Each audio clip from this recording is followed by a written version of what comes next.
Dr. Sebastian Cooper was the kind of doctor people trusted before he had even finished asking what was wrong. Perhaps it was the way he listened, with his elbows resting on the desk and his eyes fixed firmly on the person in front of him. Perhaps it was the slight frown that appeared between his brows whenever a patient described pain, worry, or something they could not quite explain. Or perhaps it was simply that he had been there for so many years, in the same surgery, behind the same wide oak desk, watching children grow into adults, adults grow into parents, and parents grow old. He knew families by name, illnesses by history, and grief by the way it entered the room before a patient had spoken. He was not an easy man, exactly. No one would have called him soft.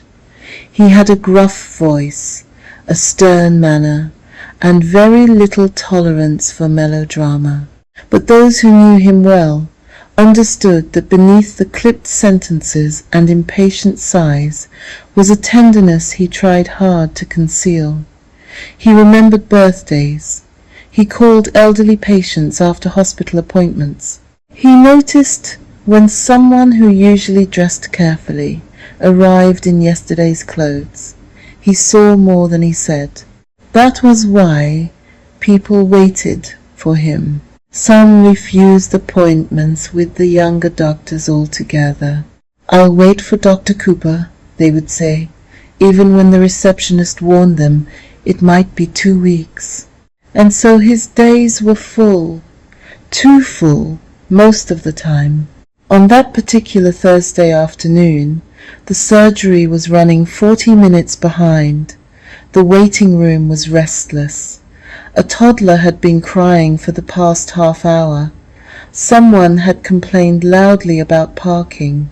A man in a navy work jacket had stood at the reception desk, insisting that his chest pain was probably indigestion, but that his wife had made him come. Sebastian had not eaten lunch. By 4 o'clock, his coffee sat untouched and cold beside a stack of blood test results. His tie was slightly loosened. His reading glasses had slipped to the end of his nose. He was trying to finish a referral letter when Mrs. Mulrooney knocked once and came in before he answered. Mrs. Mulrooney was 80 years old, 5 feet tall, and entirely unafraid of anyone. "Afternoon, doctor," she said, lowering herself into the chair opposite him with the careful dignity of someone whose knees were not what they once were. "Good afternoon, Mrs. Mulrooney." Sebastian glanced at his screen. "How are we today?" "We are not bad," she replied, "but we are not right either." Sebastian almost smiled. Mrs. Mulrooney often spoke of herself as "we," as though she and her body were two old friends negotiating a difficult truce. "What seems to be the trouble?" She opened her handbag and took out a folded sheet of paper. Then another, then another. She smoothed them on her lap. Sebastian felt the familiar tightening behind his eyes. Printouts? There had been a time when patients came in with symptoms. Now they came in with symptoms, theories, screenshots, internet forums, and articles written by people with no medical training and a great deal of confidence. Mrs. Mulrooney placed the papers on his desk. "I've been reading," she said. "So, I see. I know what you're going to say." "Do you? You're going to say I shouldn't go frightening myself on the internet?" Sebastian removed his glasses and rubbed the bridge of his nose. "That depends entirely on whether you've been frightening yourself on the internet." "I haven't. I've been educating myself." "Ah, worse." She gave him a look. Sebastian leaned back in his chair, conceding defeat with a small lift of his hand. Go on then. Educate me. Mrs. Mulrooney tapped the top page with one finger. It says here that sleeping tablets can stop working after a while, that your body can get used to them. Tolerance, it says. And sometimes people can feel worse even while they're still taking them. Sebastian reached for the paper, but did not pick it up. And where exactly did this come from? A support website. Of course, a proper one. They all say that. Mrs. Mulrooney's mouth tightened. I'm not imagining things, Doctor. I took that little tablet because Arthur died and I couldn't sleep, and it helped at first. I was grateful for it. But now I'm waking up shaking at 3 a.m, my heart racing as if someone has broken into the house. I'm sweating through my nightdress. My legs feel full of electricity, and when I take the tablet, it doesn't settle me the way it used to. Sebastian's expression changed, only slightly, but it changed. He had heard versions of this before, not often enough to make him deeply concerned, but often enough to be irritated by the pattern. Patients were becoming frightened of their medications. They joined online groups, absorbed other people's panic, then arrived at his desk convinced their nervous systems had been damaged beyond repair. Mrs. Mulrooney, he said carefully, you have had a very difficult year. I know what grief feels like, she replied. Grief can change sleep. It can affect the body in all sorts of ways, he said calmly with a tinge of exasperation. I know what grief feels like, she repeated. This is different.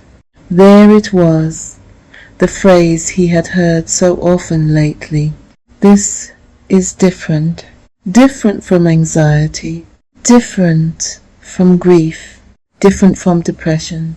Different from anything they had known before. Sebastian had sympathy.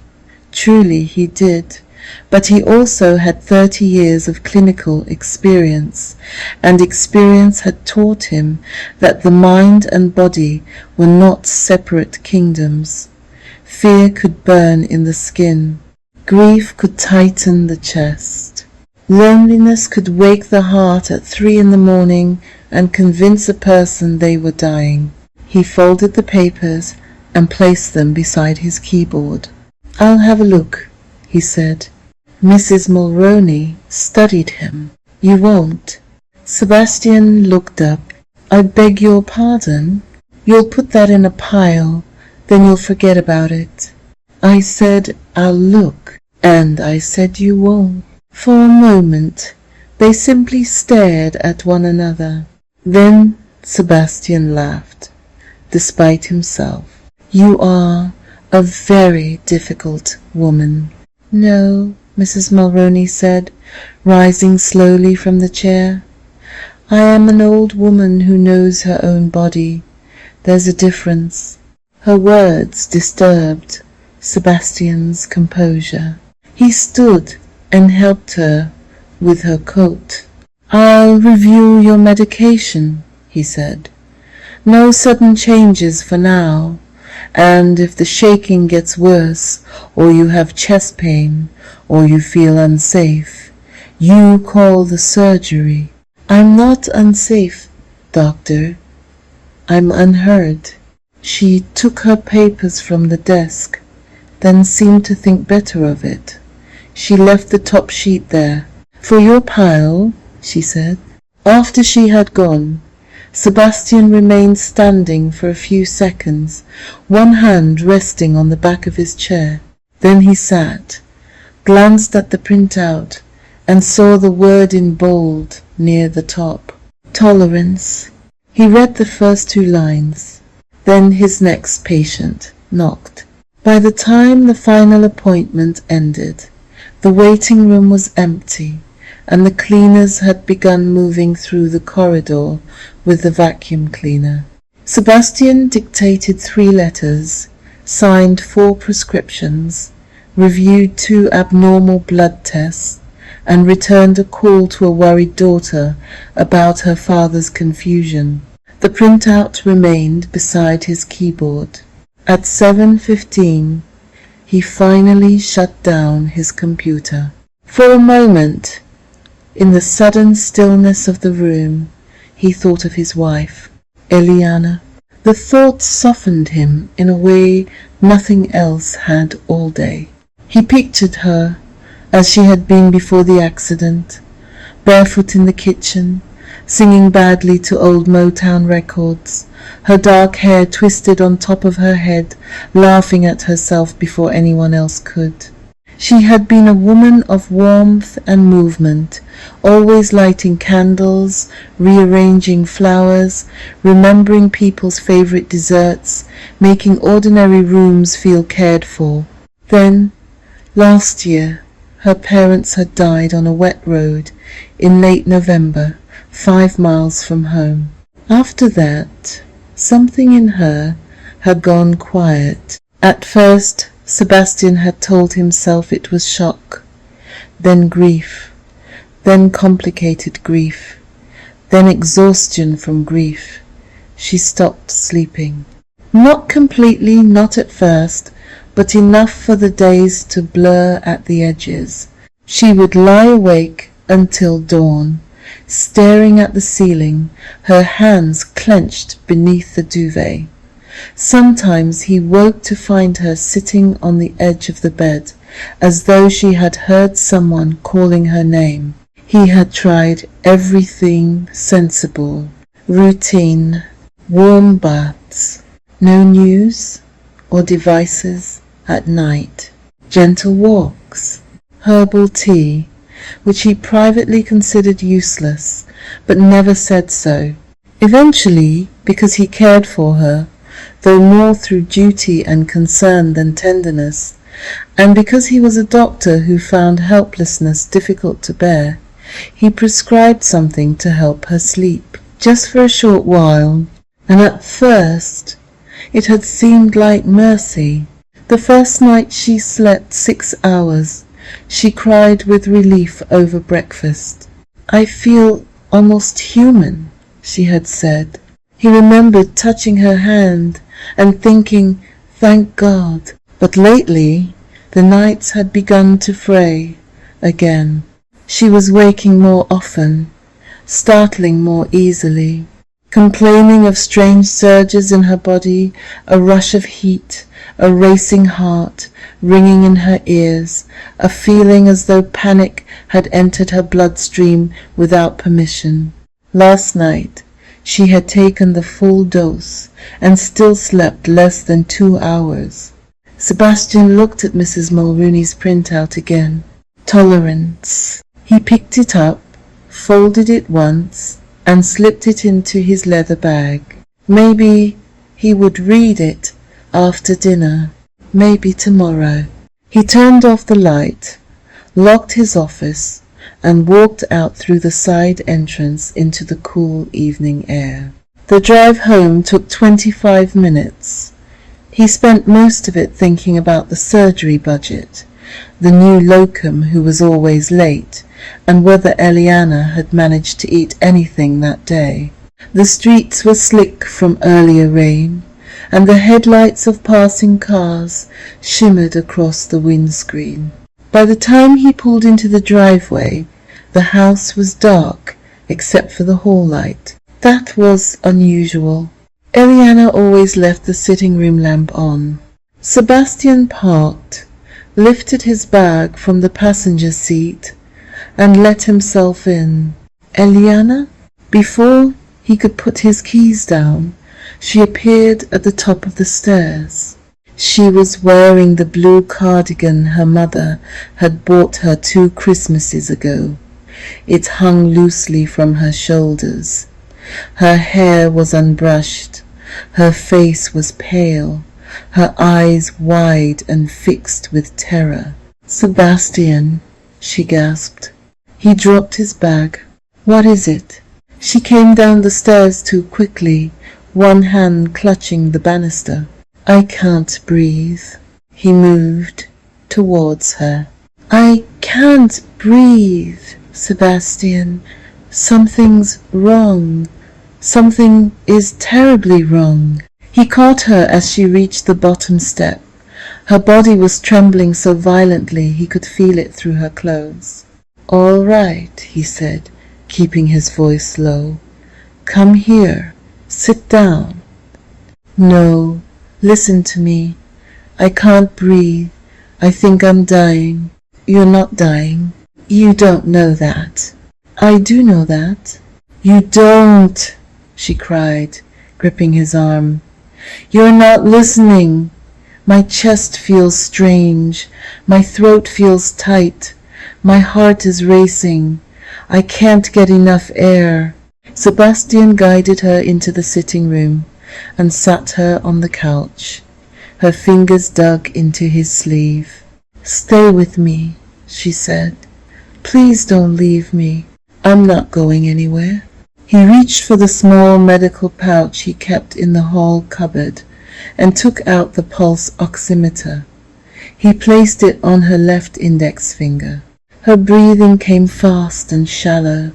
Her eyes searched his face, desperate for certainty.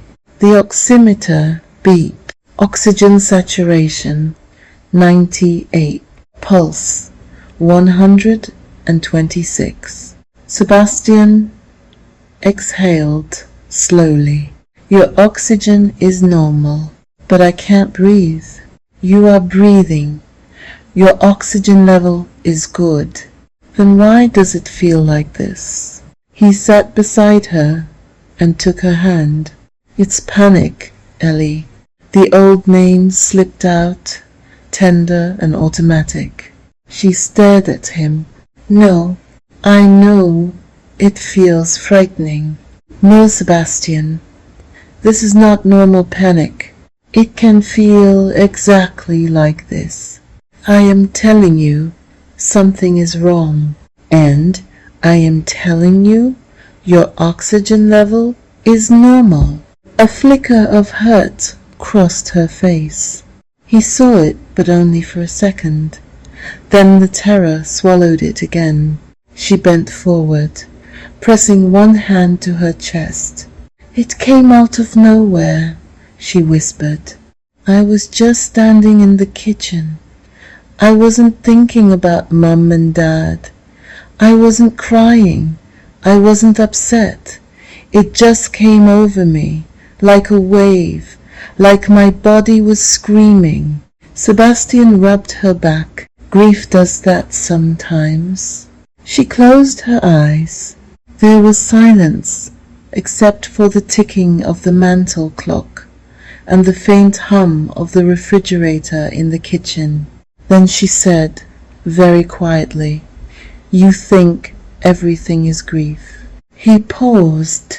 "I think you've been through an enormous trauma." "I know I have. And trauma affects the nervous system." She turned her head and looked at him. "Then why am I getting worse?" He had no immediate answer. Outside, a car passed slowly along the road, its headlights moving across the curtains like pale water. Elianna leaned against him, exhausted now, still trembling. Sebastian was not a tactile man. He sometimes flinched when hugged, as though affection had startled him. He told himself that his wife was grieving, sleep-deprived, frightened, and overwhelmed.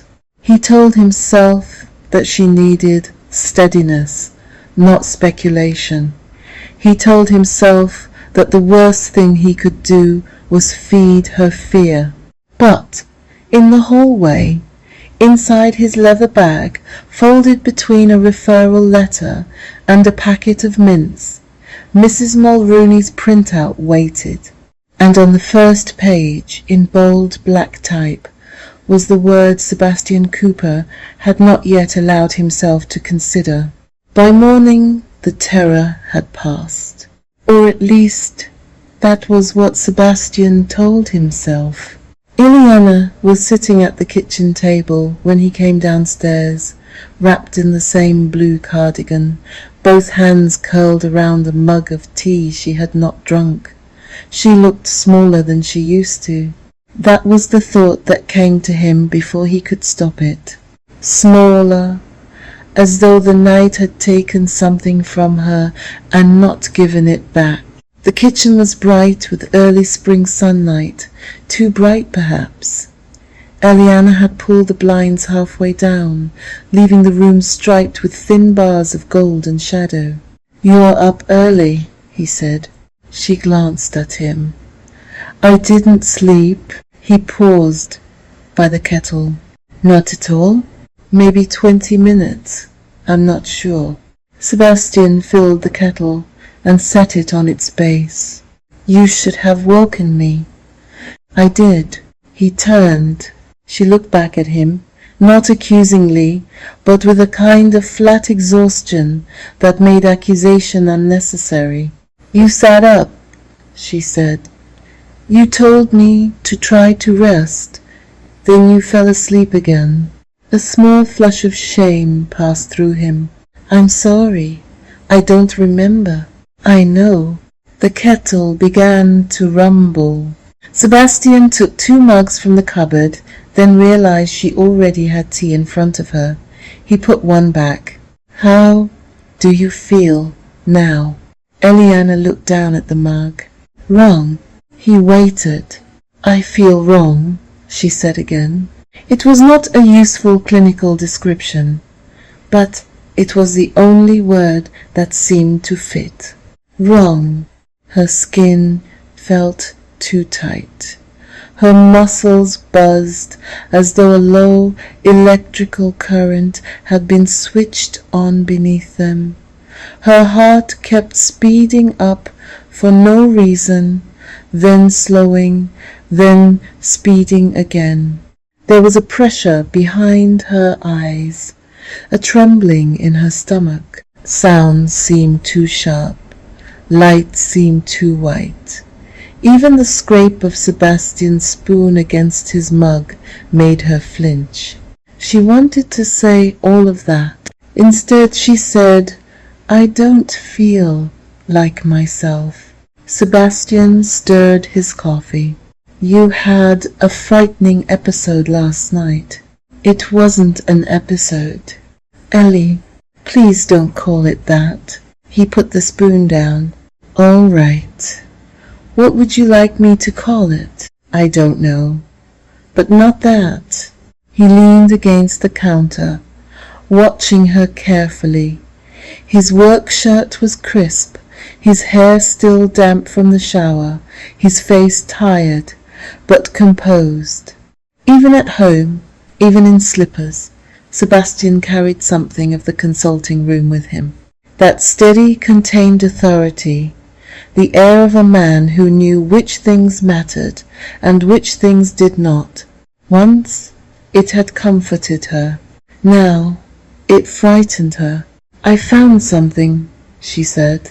Sebastian's expression changed almost imperceptibly. "Found something where?" She did not answer. He sighed. "Elianna, don't use that tone." "What tone?" "The tone that says you've already decided I'm being ridiculous." "I haven't decided anything." "You have." He crossed the kitchen and sat opposite her. "What did you find?" She reached for her phone, then hesitated. All night, while Sebastian slept beside her, she had searched in the dim glow beneath the duvet. She had typed in fragments because her hands were shaking too much for full sentences. Sleeping pill stopped working. Waking panic after sleeping tablets. Body shaking. At night, medication. Can sleeping pills make anxiety worse? Tolerance, withdrawal, symptoms. The phrase had appeared again and again. tolerance, withdrawal. At first, she thought it sounded dramatic, too internet, too American, too extreme. But then she began reading stories from people who described things she had not told anyone, waking with terror, internal trembling, burning skin, air hunger, sensitivity to food, the feeling of being outside oneself, symptoms emerging while still taking the medication, worsening when doses were delayed. The more she read, the colder she became, not because she was being frightened by strangers, because strangers were describing her body. She turned the phone towards Sebastian. "I think this might be what's happening to me." He looked at the screen, but did not take the phone. "What am I looking at?" "It's about tolerance." His eyes moved briefly over the page. "What site is this?" "I don't know. A support group, I think." "A support group? Please just read it." "I will, but you're not reading it. You're looking at where it came from, because where information comes from matters. So does whether it's true." He sat back. Elianna gripped the mug more tightly. "It says the body can adapt to the drug, that it can stop working the same way, and then symptoms can happen, even before you stop taking it." Sebastian's mouth tightened. "These tablets can become less effective over time, that's known. But what you're describing, what I'm describing, is written there. What you're describing is also consistent with acute anxiety, trauma, and severe sleep deprivation." Her eyes flashed. "You always come back to that." "Because your parents died, Elianna." The words dropped between them. She flinched as though he had raised his voice, though he had not. "I know they died. I'm not minimizing that. You keep using it to explain everything. It explains a great deal. Not this." He looked at her with the patience he used with patients who had become attached to an idea. She recognized it. That was what hurt. "How do you know?" she asked. "Because I've seen grief do extraordinary things." "And have you seen this drug do extraordinary things?" He did not answer immediately. "Medication can have side effects," he said. "That isn't what I asked. I have prescribed these medications for many years. That isn't what I asked either." He drew in a breath. The kettle clicked as it cooled. Somewhere outside, a dog barked twice, then stopped. Elianna pushed the phone closer to him.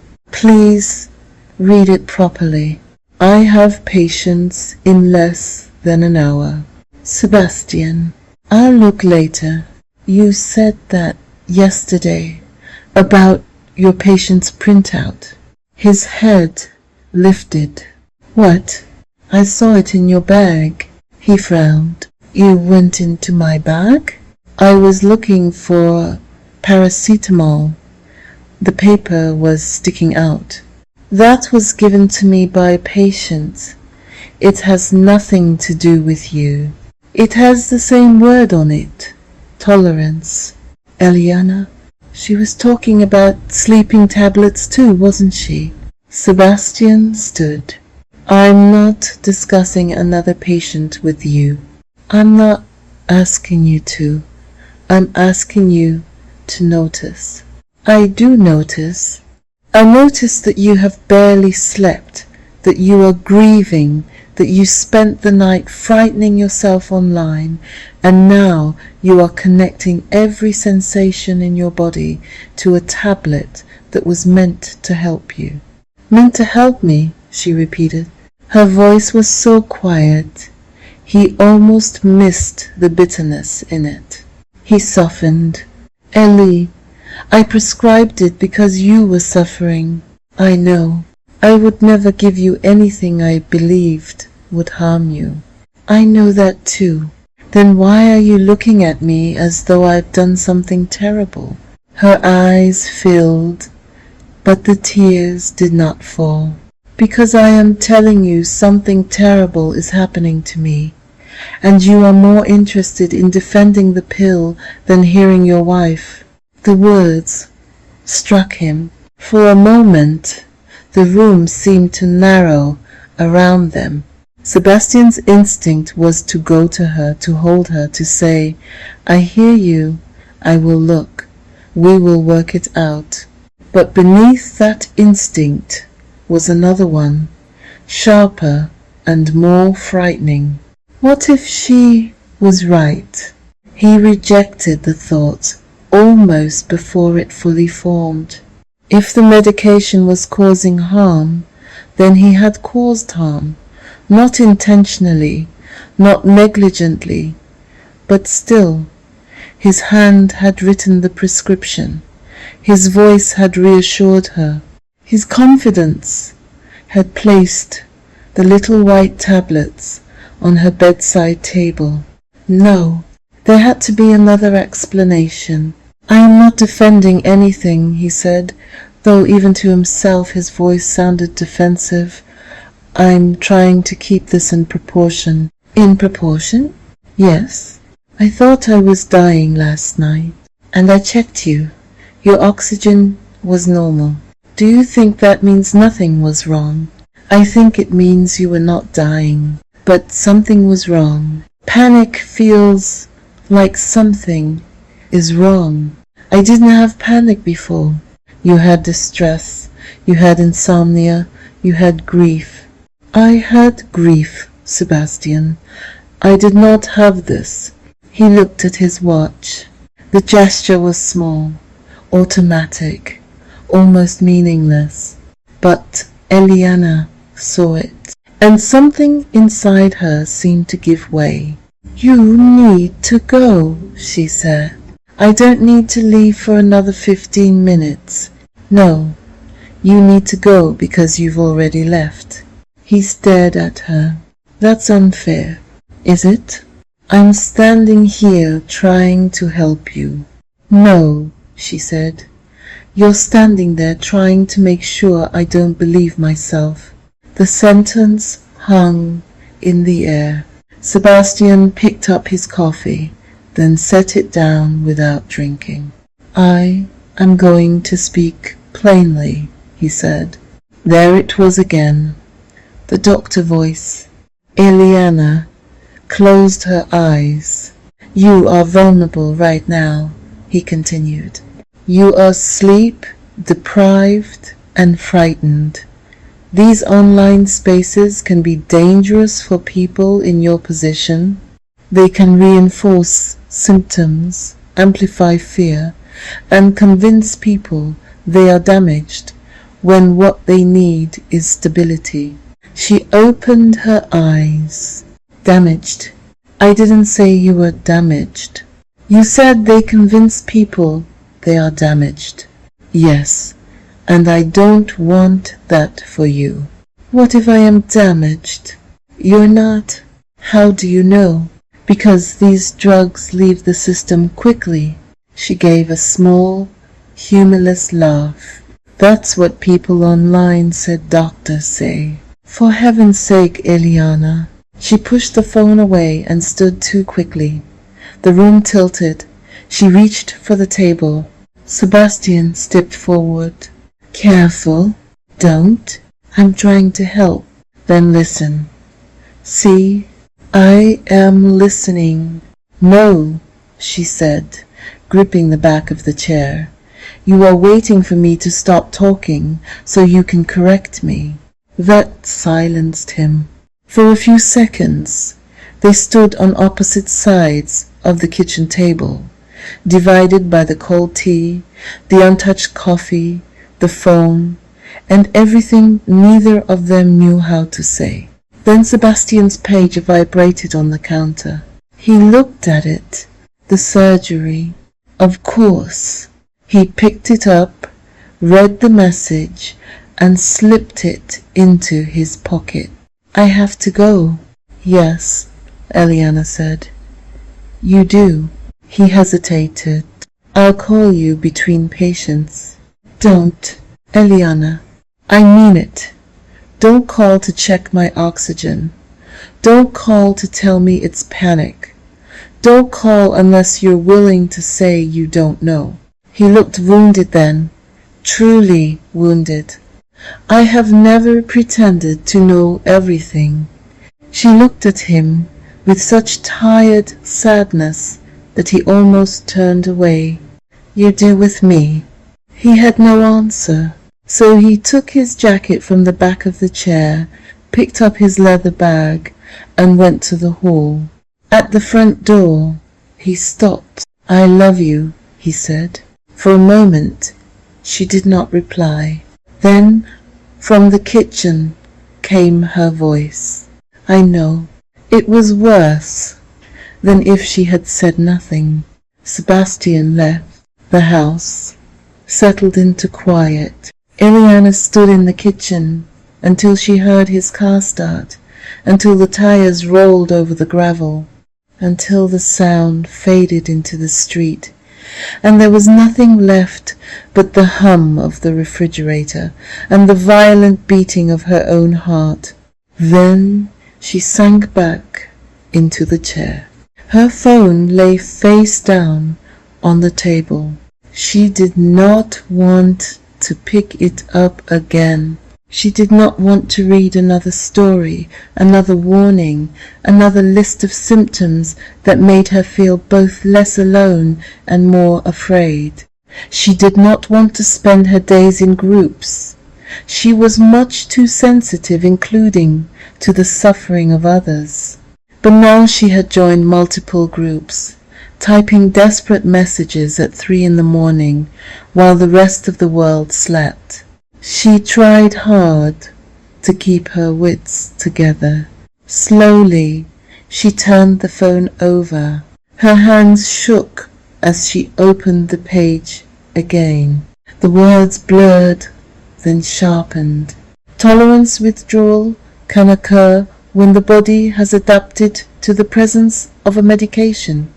Symptoms may emerge between doses or while still taking the medication, especially when the dose is no longer having the same effect. Elianna read the paragraph 3 times. Then she searched again, not because she wanted to prove Sebastian wrong, because she needed to know whether she could still trust herself. At the surgery, Sebastian moved through the morning as if nothing had happened. He listened to chests, examined throats, checked blood pressure, signed prescriptions, reassured a new mother that her baby's rash was harmless, and told Mr. Evans for the 3rd time that smoking fewer cigarettes was not the same as stopping. He smiled when required. He frowned when appropriate. He dictated notes in his usual precise phrases. But all morning, beneath the familiar rhythm of clinical life, Elianna's voice moved through him. You are more interested in defending the pill than hearing your wife. At 11:30, he saw a young man with palpitations who had spent the night in A&E, convinced he was having a heart attack. ECG normal, bloods normal, anxiety most likely. Sebastian explained this gently. At 12:15, he saw a teacher with headaches, dizziness, and insomnia after reducing an antidepressant. She had brought a notebook of symptoms. He felt a flicker of irritation before she had even opened it. At 1 o'clock, he saw Mrs. Mulroney's name on his follow-up list and felt something in his stomach tighten. He did not have time for lunch. By 3, the printout was still in his bag. By 5, he had forgotten it was there. By 7, he remembered. The surgery was empty again. The cleaners had not yet arrived. Rain tapped lightly against the window. Sebastian sat alone in his office and took Mrs. Mulroney's folded page from his bag. This time he read past the first 2 lines. Tolerance, dependence, interdose withdrawal, gradual tapering, symptoms misdiagnosed as relapse, patients dismissed as anxious. He stopped at that last line. Patients dismissed as anxious. His jaw tightened. The language was emotive, he told himself, unbalanced, written for frightened people by people who had frightened themselves. Still, he read on. A sentence caught his eye. Some patients report new onset panic, agitation, insomnia, sensory sensitivity, gastrointestinal changes, and a sense of unreality after prolonged use or dose reduction. He looked away from the page. The office seemed suddenly too quiet. Then his phone rang. Elianna. He answered quickly. Ellie? For a second, there was only breathing. Then she said, I need you to tell me the truth. He sat straighter. What's happened? I took the tablet at 10 last night. It helped for maybe an hour. Then everything started again. The shaking, the heat, the terror. I feel like I'm crawling out of my skin. Where are you now? In bed. Are you alone? Yes. I'm coming home. No. Just answer me. Answer what? Her voice broke. Could it be the pill? Sebastian looked down at the paper on his desk. Tolerance. Interdose withdrawal. Symptoms misdiagnosed as relapse. His mind moved quickly. Too quickly. There were possibilities. There were uncertainties.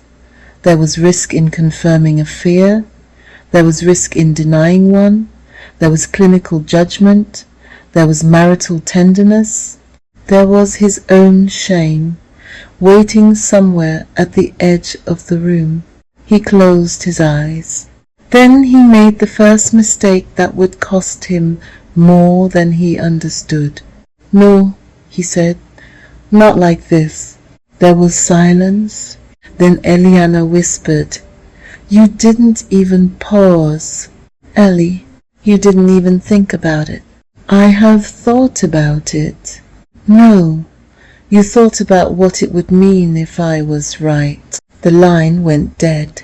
Sebastian remained still, the phone pressed to his ear. Outside, the rain grew heavier. On the desk before him, Mrs. Mulroney's printout lay open beneath the yellow light. For the first time, Sebastian did not fold it away, but he did not believe it either.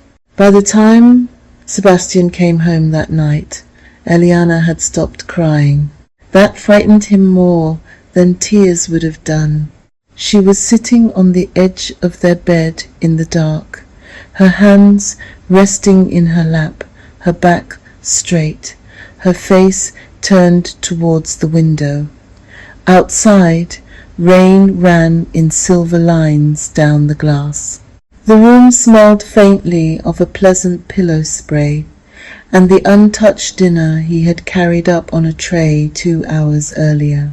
He stood in the doorway for a moment, watching her. Ellie? She did not turn. I'm sorry, he said. That made her move. Not much. Only a small tilt of the head. For what? The question was simple, but Sebastian heard the trap inside it. Or perhaps it was not a trap. Perhaps it was an opening. He could not tell any more. For upsetting you. She gave a tired laugh. Not for dismissing me? He stepped into the room. I wasn't dismissing you. You said no. I said I didn't think it was the medication in the way you meant. You said no. He sat beside her, leaving a careful space between them. I have been thinking about it. She looked at him then. Her face, in the half-light, seemed older than it had a week ago. And I think the tablet may be part of the problem. Something flickered in her eyes.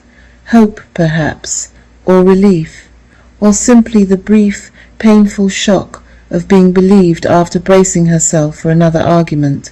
You do? I think it may no longer be helping you, he said. The flicker faded. That isn't the same thing. It's something. It's not what I asked you. Sebastian rubbed his hands over his face. He was exhausted. The kind of exhausted that made tenderness difficult and certainty tempting. I don't want you on it any more. Elianna went still. What? I think we should stop it. She stared at him. Just stop? No, not suddenly. Then how? We reduce it. How slowly? He hesitated. She noticed. Sebastian. He stood and walked to his side of the bed, where the packet lay in the drawer of his bedside table. He took it out, pressed one tablet through the foil, and held it in his palm.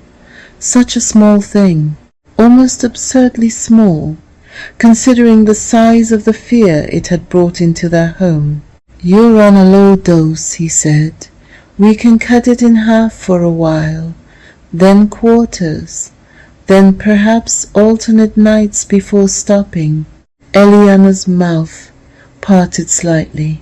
I read that stopping quickly and alternating can be bad. He closed the drawer frustratedly, noisily, harder than he meant to. You have to stop reading. I read that going too fast can make people worse. You are already worse. That doesn't mean we should make it worse. He turned towards her. Elianna, listen to me. The drug has a short half-life. This means it will leave your system quickly. Once it is out, your body will settle. You'll see. How do you know? Because that is how pharmacology works. But what about adaptation? What about the nervous system needing time? He looked at her with weary frustration. He struggled to maintain composure and then thundered. These online groups use language that sounds scientific, but they know nothing. They exaggerate. They have anxiety and depression. Nothing else is wrong with them. So your patient with the printout was exaggerating too? This is not about Mrs. Mulrooney. It is exactly about her. No, he said firmly. It is about you and me, and what is best for your health. There was a time when that sentence would have steadied her. You and me, her husband, her doctor, the man who knew how to remain calm when everyone else panicked. But the words no longer felt like shelter. They felt like a door closing. I want a second opinion, she said. Sebastian's expression hardened before he could soften it. From whom? A doctor who understands withdrawal. You don't need a specialist for this. I think I do. You are vulnerable right now. If you go looking for someone who confirms this fear, You will find them. If I go looking for someone who listens, I might find them too. He flinched. The rain grew louder against the window. Somewhere in the house, the central heating clicked on, making the pipes creak. Sebastian sat down again. I am trying to protect you, he said. From what? From becoming trapped in an illness, identity, and an online cult. She blinked. The words seemed to enter her slowly. An illness, identity, an online cult. For several seconds she said nothing. Then she rose from the bed too quickly again and gripped the wardrobe door until the dizziness passed. Is that what you think this is? Yes, it looks that way to me. To you? I think suffering can become consuming. She turned around. I am consumed because it is consuming me. I know it feels that way. No, Sebastian, you don't know how it feels. He stood too. I know you are frightened. I am not only frightened. I am ill. You are not ill. She looked at him as though he had slapped her. There was a moment, sharp and silent, when both of them seemed to understand that something between them had cracked. Maybe not broken completely. Well, not yet, but cracked in a place neither could easily mend. Sebastian took a few deep breaths and exploded. For heaven's sake, let's just get you off it and cut the drama. Elianna looked at the tablet in his palm. Half, quarter, alternate nights. Stop. A few weeks. That was what he was suggesting. A few weeks, and then perhaps this nightmare would end. Maybe he was right. Maybe the people online were frightened. Maybe she was frightening herself. Maybe the words tolerance, withdrawal had wrapped themselves around her mind and made everything worse. Maybe if she trusted him one more time, she could be free of all of it. She wanted that so badly, she could almost taste it. All right, she whispered. Sebastian exhaled. All right? She nodded, though every instinct in her body seemed to pull backwards. But if I get worse, you may feel unsettled for a few nights. If I get worse, she repeated, you have to listen. I will. You have to promise. He reached for her hand.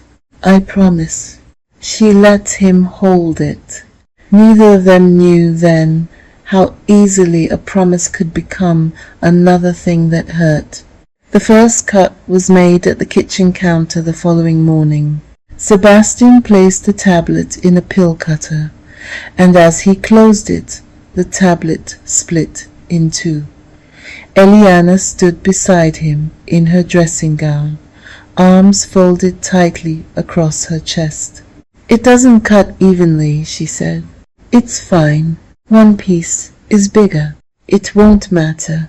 What if it does? It won't. He said it too quickly. She looked away. The tablet looked more like a quarter and 3/4. The smaller piece the size of a crumb. Sebastian picked up the larger piece. We'll start with this. What about the other piece? Save it. For when? For tomorrow. She stared at the fragment in his palm. It seemed impossible that such a small reduction could matter. It seemed equally impossible that it would not. That night, Elianna took the piece of tablet at 10 o'clock. Sebastian sat beside her until her eyelids grew heavy. He read quietly from a medical journal, though afterwards he could not remember a single sentence. At 11:15, her breathing deepened. At 11:40, she slept. He remained awake longer than usual, listening. At 2:30, she sat bolt upright with a cry. Sebastian woke instantly. "What is it?" "My heart." He reached for the lamp. "Don't turn it on." He froze. "The light hurts." He switched on the smaller bedside lamp instead, shielding it with his hand. Elianna was clutching the front of her night dress. Her skin was damp. Her eyes were wild. "It's happening again." "Breathe slowly." "Don't tell me to breathe." "All right." "I'm shaking." "Look at me. I can see. My skin is burning." He touched her arm. It was warm, but not feverish. "You don't have a temperature." "I didn't say I had a temperature. I said I'm burning." He removed his hand. Her breathing grew ragged. "I can't do this." "Yes, you can." "No, I can't. I can't. I can't." He took the pulse oximeter from the drawer. "No," she said. "I just want to check." "No, I don't want that thing. I don't want you proving I'm fine while I feel like I'm dying." His hands still. She pressed both palms against her face. "I need the other half." Sebastian's body tightened. "No, please." "No, Ellie. We're reducing." "Then reduce tomorrow."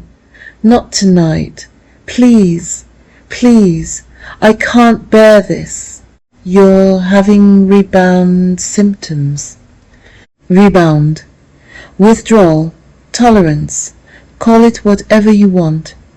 I need it to stop. If you take more every time you feel this, we'll never get you off." She looked at him then, and he saw something that frightened him more than panic. Betrayal. "You think I'm drug-seeking?" "No, you do. I think you are desperate." "I am desperate." And desperation can make people reach for the thing that is harming them. The sentence sounded reasonable, clinically sound, even compassionate, in a hard sort of way. But in the bedroom, in the dark, with her body roaring and her husband not listening about slow, responsible tapers, it felt cruel. Elianna turned away from him and curled on her side. She was upset that he was not tapering her off the drug safely, but he would not listen. She felt helpless. "Don't touch me," she said. Sebastian sat beside her until dawn. The second night was worse. The third was worse again. By the end of the first week, Elianna had stopped asking whether it could be the medication. She knew, and she no longer had the strength for the argument. Her world had narrowed to surviving. The days were bad, but night became the enemy. At 7 in the evening, dread began gathering in her stomach. By 9, her muscles trembled. By 10, when she took the reduced dose, she was already extremely symptomatic. Sometimes she slept for an hour. Sometimes not at all. Sometimes she drifted into a half-dream or a twilight sort of nightmare zone and woke with a violent jerk. Certain she had stopped breathing, she would stay awake for the rest of the night. The symptoms multiplied. There was the inner shaking, invisible but relentless, as if a motor had been switched on somewhere deep inside her body. There was the burning skin moving from her arms to her chest to the back of her neck.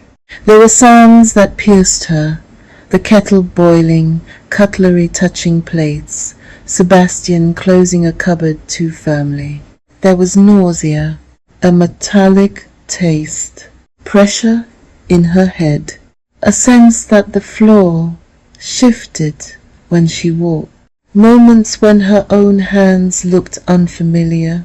The ringing in her ears was deafening. Visual problems, joint and muscle pain. It's as if every part of her body was affected.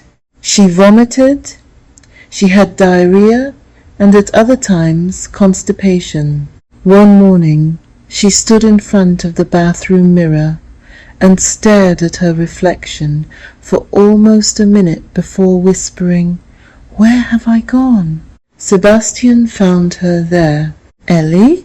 She did not look away from the mirror. "I don't feel real." He came up behind her. "You're exhausted." "No, I don't feel real. I feel like I'm behind glass, disconnected, like I am in a dream, like I'm watching myself from somewhere far away, like I don't exist, like the world does not exist."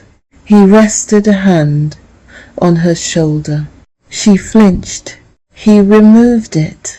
Depersonalization and derealization can happen with severe anxiety. She laughed once, a small, broken sound. "Of course they can. I'm not dismissing it. You have a name for everything except what I think it is." He met her eyes in the mirror. "And you have one name for everything." She turned then. The words had escaped him before he could stop them, but there they were, standing between them. Elianna nodded slowly. "At least mine is new." He looked confused. "What?" "Yours is the same one you've used from the beginning." She walked past him into the bedroom. Anxiety, grief, sleep deprivation, panic. The words became walls. Each time she tried to describe a symptom, Sebastian placed one of them between her and her own experience. And yet, to anyone watching from outside, he appeared devoted. He cooked. He cancelled dinner invitations. He called from the surgery. He sat up at night. He checked her pulse, her blood pressure, her oxygen, her temperature. He drove her to an urgent GP colleague when she insisted something was terribly wrong. He arranged blood tests, which came back normal. He reassured her again and again. But reassurance, when it denied the thing she most needed recognized, became another kind of loneliness. At the end of the second week, Sebastian cut the halves into quarters. Elianna watched him do it with a coldness in her chest. "I'm not comfortable with this. You said that last week, because I think we are doing it wrong. You must listen to me." "Why?" "I am the doctor." I agreed. "Because you said I would be fine." "You will be fine." "I'm not fine." "You are in the middle of it." "The middle of what?" He did not answer. She leaned forward. "The middle of what, Sebastian?" He pressed the pill cutter. It splintered badly, one piece turning to powder beneath the blade. "Damn it," he muttered. Elianna stared at the powder. "That was my dose." "It's close enough." "You don't know that." "It is close enough." "How can you be so sure about everything?" He looked at her then, tiredness pulling at his face. "Because one of us has to be the sane one." She recoiled. There it was, the whole marriage, suddenly laid bare among crumbs of medication. One sane, one insane, one rational, one frightened, one doctor, one wife. She stirred. "I want to speak to someone else." We've been through this. No, you've been through it. You've decided. I haven't. Who do you want to speak to? I don't know. Someone who understands tapering. There are no magic doctors online, Elianna. I didn't say magic. Then what? Humility would do. His face darkened. I have done nothing but try to help you. I know, she said. That's what makes it so awful. He stared at her. She looked down at the broken tablet pieces. Because if you hated me, this would make sense. For the first time in days, Sebastian looked genuinely shaken. Ellie, she turned away. I'll take the quarter. That night, after the quarter dose, not 1 minute. By dawn, she was sitting on the bathroom floor with a towel around her shoulders, shaking so violently her teeth chattered. She had vomited twice. Her hair clung to her damp face. Every sound felt amplified. The birds outside were unbearable. The light under the door was unbearable. Being inside her own body was unbearable. Sebastian knelt in front of her. We need help, he said. For one wild, hopeful second, she thought he meant help with coping. Then he continued, I think we need psychiatric input. The hope died so quickly, it was almost physical. She looked at him. No, Ellie, you cannot go on like this. I agree. You're not sleeping. You're barely eating. You're terrified all the time. This is beyond what I can manage at home. Then help me taper properly. We are tapering. No, we are cutting bits of a tablet with a pill cutter unevenly, while you tell me my body is lying. That is not fair. None of this is fair. Her voice echoed slightly against the bathroom tiles. Sebastian sat back on his heels. I am worried you are developing a severe anxiety disorder. I am worried you are killing me with your pride. The sentence seemed to stop the room. Even Elianna looked shocked by it. Sebastian stood slowly. I won't respond to that. Of course you won't. I'm going to make some calls. Don't. I have to. No, Sebastian. Listen to me, please. She reached for his hand. He looked down at her, and for a moment the hardness left his face. He saw his wife on the bathroom floor, hollow-eyed, trembling, terrified. He saw the woman who had danced barefoot in the kitchen, the woman who used to leave notes in his coat pockets, the woman who had once painted their front door yellow because she said every home needed one brave colour. He told himself that in his own way he loved her. The love was there. It had never left. But love, without listening, had begun to fail them both. I can't watch you suffer like this, he said. Then don't just watch. Believe me. He closed his eyes. When he opened them, the always right doctor had returned. I'm going to help you, he said. Elianna let go of his hand. By the 3.5 week, the tablets were gone. Sebastian had followed the plan with the grim determination of a man walking through a storm, because turning back would mean admitting he had led them into it. Half, quarter, alternate nights. Stop, he told himself. She would settle once the drug was out of her system. She would relax and stop panicking. He told himself many things. Elianna told herself only one. Survive. The first night Without the tablet, she did not go to bed. Beds had become places where terror happened. Instead, she sat upright in the armchair in the sitting room, wrapped in a blanket, watching the dark window turn slowly silver with morning.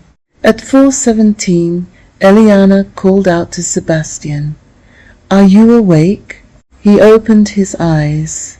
"Yes, I need you to remember something."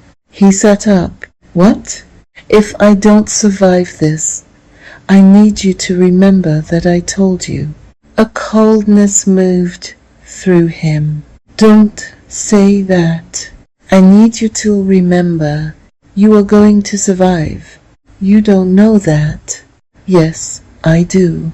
She turned her head slowly. There was no anger in her face now. That had burned away. There was only exhaustion and something far worse. Distance. "You still think saying something firmly makes it true?" Sebastian had no answer. The room was dim and grey around them. On the mantelpiece their wedding photograph caught the first thin light of morning. Elianna in ivory silk, laughing at something just beyond the frame. Sebastian beside her, younger, proud, impossibly certain. He looked at the photograph, then at the woman in the chair. For the first time, the difference between the two frightened him. By breakfast, she could not tolerate the smell of toast. By lunch, she could not stand the sound of the television from the neighbor's house. By evening, she told Sebastian that the walls felt too close. "I need air," she said. "It's cold outside. I need air." He helped her into a coat and opened the back door. She stepped into the garden and stood beneath the pale sky, breathing as though the world had become too small for her lungs. The grass was wet. The apple tree near the fence was beginning to bud. Somewhere beyond the hedge, children were laughing on their way home from school. Elianna listened to the sound and began to cry, not loudly, not dramatically, just tears slipping down her face in silence. Sebastian stood behind her, helpless. "What is it?" She shook her head. "I can hear them living." He did not understand. Or perhaps he did, and that was worse. She wiped her face with the back of her hand. "I used to live. You will again." She looked at the apple tree, its small green buds clenched tightly against the cold. "When?" He could not answer. That night, while Sebastian showered, Elianna opened her laptop and searched again.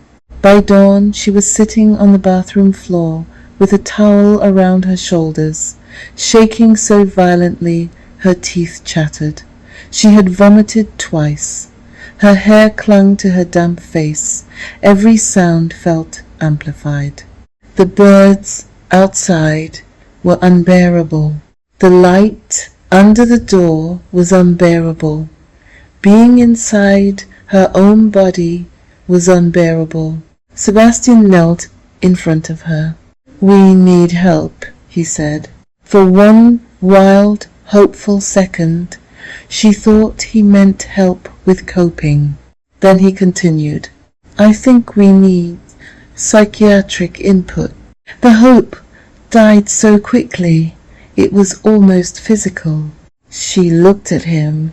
"No, Ellie, you cannot go on like this." "I agree. You're not sleeping. You're barely eating. You're terrified all the time. This is beyond what I can manage at home. Then help me taper properly." "We are tapering."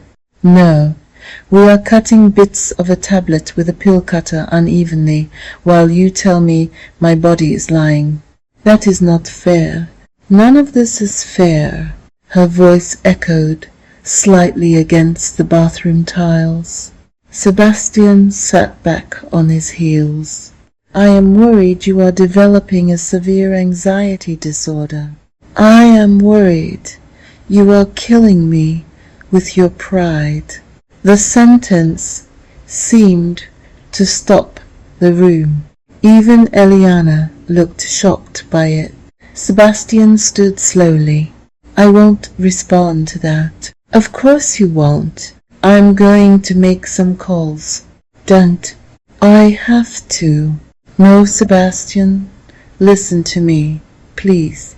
She reached for his hand.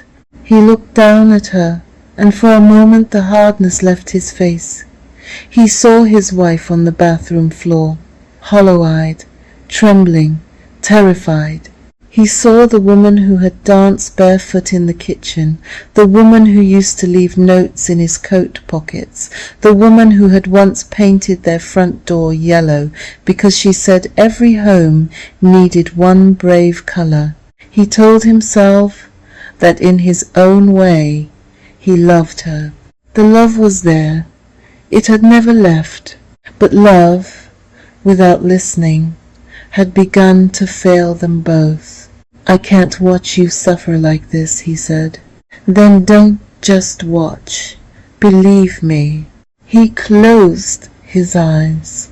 When he opened them, the always right doctor had returned.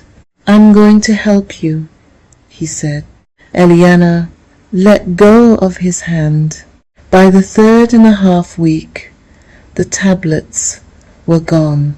Sebastian had followed the plan with the grim determination of a man walking through a storm, because turning back would mean admitting he had led them into it. Half, quarter, alternate nights. Stop, he told himself. She would settle once the drug was out of her system. She would relax and stop panicking. He told himself many things. Elianna told herself only one. Survive. The first night, without the tablet, she did not go to bed. Beds had become places where terror happened. Instead, she sat upright in the armchair in the sitting room, wrapped in a blanket, watching the dark window turn slowly silver with morning. At 4:17, Elianna called out to Sebastian. Are you awake? He opened his eyes. Yes, I need you to remember something. He sat up. What? If I don't survive this, I need you to remember that I told you. A coldness moved through him. Don't say that. I need you to remember you are going to survive. You don't know that. Yes, I do. She turned her head slowly. There was no anger in her face now. That had burned away. There was only exhaustion and something far worse. Distance. You still think saying something firmly makes it true? Sebastian had no answer. The room was dim and grey around them. On the mantelpiece their wedding photograph caught the first thin light of morning. Elianna in ivory silk, laughing at something just beyond the frame. Sebastian beside her, younger, proud, impossibly certain. He looked at the photograph, then at the woman in the chair. For the first time, the difference between the two frightened him. By breakfast, she could not tolerate the smell of toast. By lunch, she could not stand the sound of the television from the neighbour's house. By evening, she told Sebastian that the walls felt too close. I need air, she said. It's cold outside. I need air. He helped her into a coat and opened the back door. She stepped into the garden and stood beneath the pale sky, breathing as though the world had become too small for her lungs. The grass was wet. The apple tree near the fence was beginning to bud. Somewhere beyond the hedge, children were laughing on their way home from school. Elianna listened to the sound and began to cry, not loudly, not dramatically, just tears slipping down her face in silence. Sebastian stood behind her, helpless. "What is it?" She shook her head. "I can hear them living." He did not understand. Or perhaps he did, and that was worse. She wiped her face with the back of her hand. "I used to live. You will again." She looked at the apple tree, its small green buds clenched tightly against the cold. "When?" He could not answer. That night, while Sebastian showered, Elianna opened her laptop and searched again. This time, she did not search symptoms.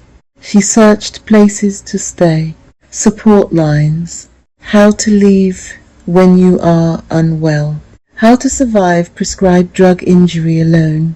Then, after a long hesitation, she typed one name into the search bar, Julian Hart. The results appeared quickly, too quickly, somehow, as though the past had been waiting just beneath the surface of her life. Julian Hart, architecture, restoration and heritage design, residential projects, old houses, listed buildings, spaces restored rather than replaced. Elianna stared at the screen. Of course, she thought, Julian had always been drawn to things with history, things other people might have decided were too damaged, too complicated, or too much work. He still lived next door to her parents' house, her house now. She had not sold it, though Sebastian had gently suggested more than once that keeping it empty made no practical sense. She had said she was not ready. He had said, of course, no rush, but she had heard the unspoken logic in his voice. Grief should be organized, eventually. Loss should be tidied. Houses should either be lived in or sold. But now, looking at Julian's name on the screen, she felt something she had not felt in weeks. Not hope, exactly. Something smaller, a thread. She closed the laptop when she heard the shower stop, but the thread remained. And somewhere inside her, beneath the shaking and the terror and the terrible sense of vanishing, a quiet thought rose with unexpected clarity. I may need to leave to stay alive. She did not yet know when. She did not yet know how. But for the first time, since the night she had gasped for breath at the bottom of the stairs, Elianna understood something Sebastian had not. The pill had not only changed her body, it had changed the room in which she was expected to heal, and that room no longer felt safe. In the months that followed, there were no signs of improvement. The house became a place of negotiations, not the ordinary negotiations of marriage, the small domestic trades of who would cook, who would answer the phone, who would remember to buy milk. These were negotiations with light, sound, food, sleep, temperature, movement, and fear. The blinds were kept half closed because full daylight hurt Elianna's eyes. The television stayed off because voices startled her. The kettle was moved from the counter nearest the sitting room because its sudden boil sent a current of panic through her body. Sebastian learned to close cupboards gently, to lower his voice when he came into a room, to warn her before turning on a lamp. He tried, That was what made everything so complicated. He tried, and yet his trying always seemed to come with an invisible condition, that Elianna accept his explanation of her suffering. He could make soup, but not room for the possibility that the drug had harmed her. He could compromise in ways he wanted to, but he could not say the sentence she needed most. "I believe you." Instead, he said other things. "Don't think about it. You are exhausting yourself. Try not to monitor every sensation. Stay away from the groups. That online hysteria is making you worse. You need nourishment. Fear is feeding the cycle. Please agree to see a psychiatrist." The words were not cruel in themselves. Some were even kind, but each one seemed to move around the central truth she was trying to place before him. "Something happened to me. Something happened after that pill." Slowly, and not in any way that could be measured neatly, Elianna's torture continued. She had lost enough weight for her wedding ring to slide loosely around her finger. She began wearing it on a chain around her neck because she was afraid it would slip off without her noticing. Sebastian noticed the chain immediately. "Your ring," he said one morning. She was standing by the sink, peeling the skin from a pear with slow, careful movements. She had read that pears were usually well tolerated. Usually. The word had begun to matter. Everything came with a caveat now. "It's loose," she said. "I can have it resized." "No, I only meant, I know what you meant." He stood behind her for a moment, hands in the pockets of his dressing gown. It was Sunday. Once, Sundays had been their easy day. Now, Sunday was simply another stretch of hours to survive. "You're losing too much weight," he said. "I'm trying to eat." "You're afraid of food." She turned off the tap. "I'm reacting to food." "You think you are?" She closed her eyes. There it was again, the tiny blade hidden in an ordinary sentence. "You think, not you are." She placed the knife down, carefully. "When I eat certain things, my heart races, my skin burns, my head pressure gets worse." "You are anxious before you eat. That can trigger symptoms." "And if the food is triggering the anxiety?" "Food does not suddenly become dangerous because of a sleeping pill." She looked at him. "How do you know?" Sebastian sighed. Not dramatically, just enough. She heard it. Of all the sounds in the house, she had become most sensitive to that sigh. It carried fatigue, frustration, disbelief, and the weary patience of a man humoring a frightened woman. "I'm going upstairs," she said. "You've barely eaten." "I said I'm going upstairs." "Elianna, please." She turned at the doorway. "Do you know what frightens me more than the symptoms?" He waited. "The way you sound so certain when you know so little." Then she went upstairs, leaving the pear untouched on the counter, pale and exposed. At the surgery, Sebastian's days grew increasingly difficult. He was not sleeping well. Even when Elianna did not wake him, he woke anyway. He had begun to look older.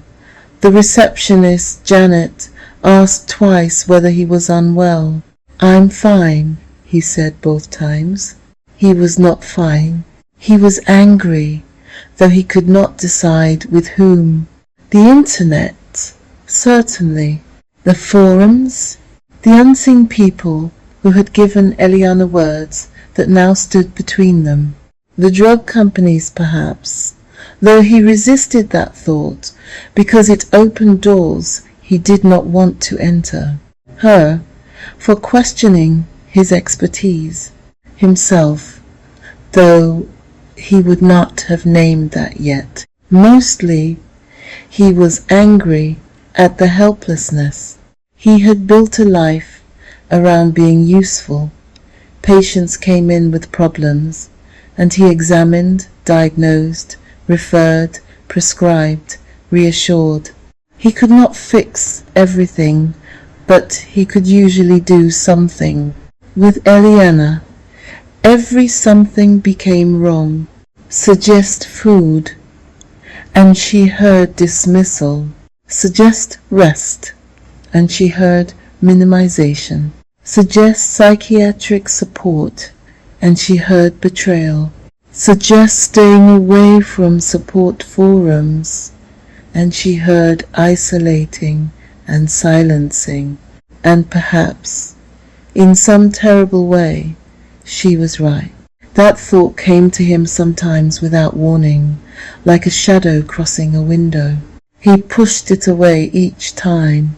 One afternoon, in the middle of April, a woman named Clara Benson sat opposite him and described symptoms so familiar that Sebastian had to grip his pen more tightly to keep his face still. "I know it sounds strange," Clara said, twisting a tissue between her fingers, "but it feels chemical. I've had anxiety before. I know anxiety. This is different." There it was again. This is different. Sebastian looked down at her notes. 46 years old, long-term antidepressant, recent reduction, insomnia, agitation, sensory sensitivity, gastrointestinal disturbance, intrusive thoughts, depersonalization. "How quickly did you reduce?" he asked. "My previous doctor told me to take one every other day for 2 weeks, then stop." Sebastian's pen stopped moving. "Every other day?" "Yes. He said it would be fine, because it leaves the system quickly." A faint pressure began behind Sebastian's eyes.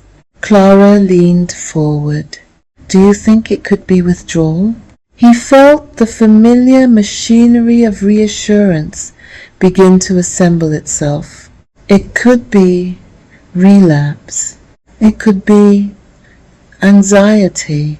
It could be fear of withdrawal after reading online. It could be the return of the original condition. Then, without warning, he saw Elianna on the bathroom floor, wrapped in a towel, teeth chattering, saying, "Help me taper properly." He set the pen down. "It could be," he said. The words were quiet, almost reluctant.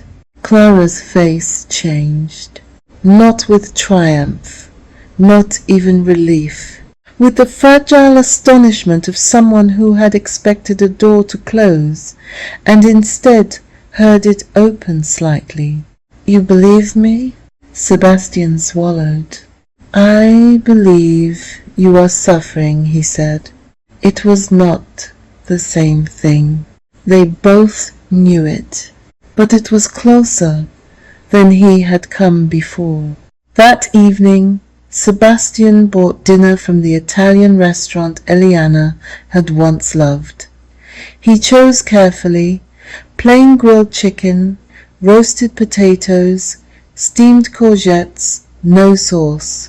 He asked twice about seasoning. No MSG, no stock cubes, no strong spices. The waiter looked mildly offended, but Sebastian did not care. He drove home with the containers buckled into the passenger seat, as though they were fragile. He had decided they would eat at the dining table, not on trays, not in separate rooms, not in silence, while Elianna picked at food, and he pretended not to notice. At the table, like husband and wife, he set the food out on their blue plates, the ones Elianna had bought from a market in Florence during their 10th anniversary trip. She had carried them home, wrapped in scarves, and insisted that every crack and imperfection made them more beautiful. At 7 o'clock, he went upstairs. She was in the bedroom, sitting in the armchair near the window, knees drawn up beneath her cardigan. A book lay open in her lap, though he could tell she was not reading it. "I brought dinner," he said. She looked towards him. "What is it?" "Chicken, potatoes, courgettes. Very plain." "From where?" "Bellini's." Her face tightened. "Sebastian, I checked everything." "With whom?" "The waiter." "The waiter?" "I asked about seasoning." "Did they use oil?" "Yes, olive oil." "Was the chicken marinated?" He exhaled. "I was careful." "You were careful according to what you think matters. I cannot interrogate a restaurant kitchen as though it is a crime scene. I'm not asking you to." "It feels as though you are." She looked away. "I can make something myself." "You are too weak to stand for long." "Then I won't eat." The words came out before she could soften them. Sebastian's face changed. "Don't say that. I don't mean forever. I mean tonight. You need food." "I know." "Then come downstairs." "I'm tired." "You are always tired." She looked at him sharply. He regretted it immediately. "I didn't mean." "Yes, you did." "No, I meant that tiredness cannot keep deciding everything." She laughed once, without humor. "Tiredness isn't deciding. My body is. Your fear is." Something cold passed through the room. Elianna stood slowly. "Fine," she said. "Ellie." "I said fine." She walked past him and went downstairs, one hand on the banister, moving with the careful concentration of an elderly woman. Sebastian followed at a distance, ashamed by the comparison even as it formed in his mind. The dining room had not been used in weeks. Sebastian had lit the 2 tall candles in the center of the table.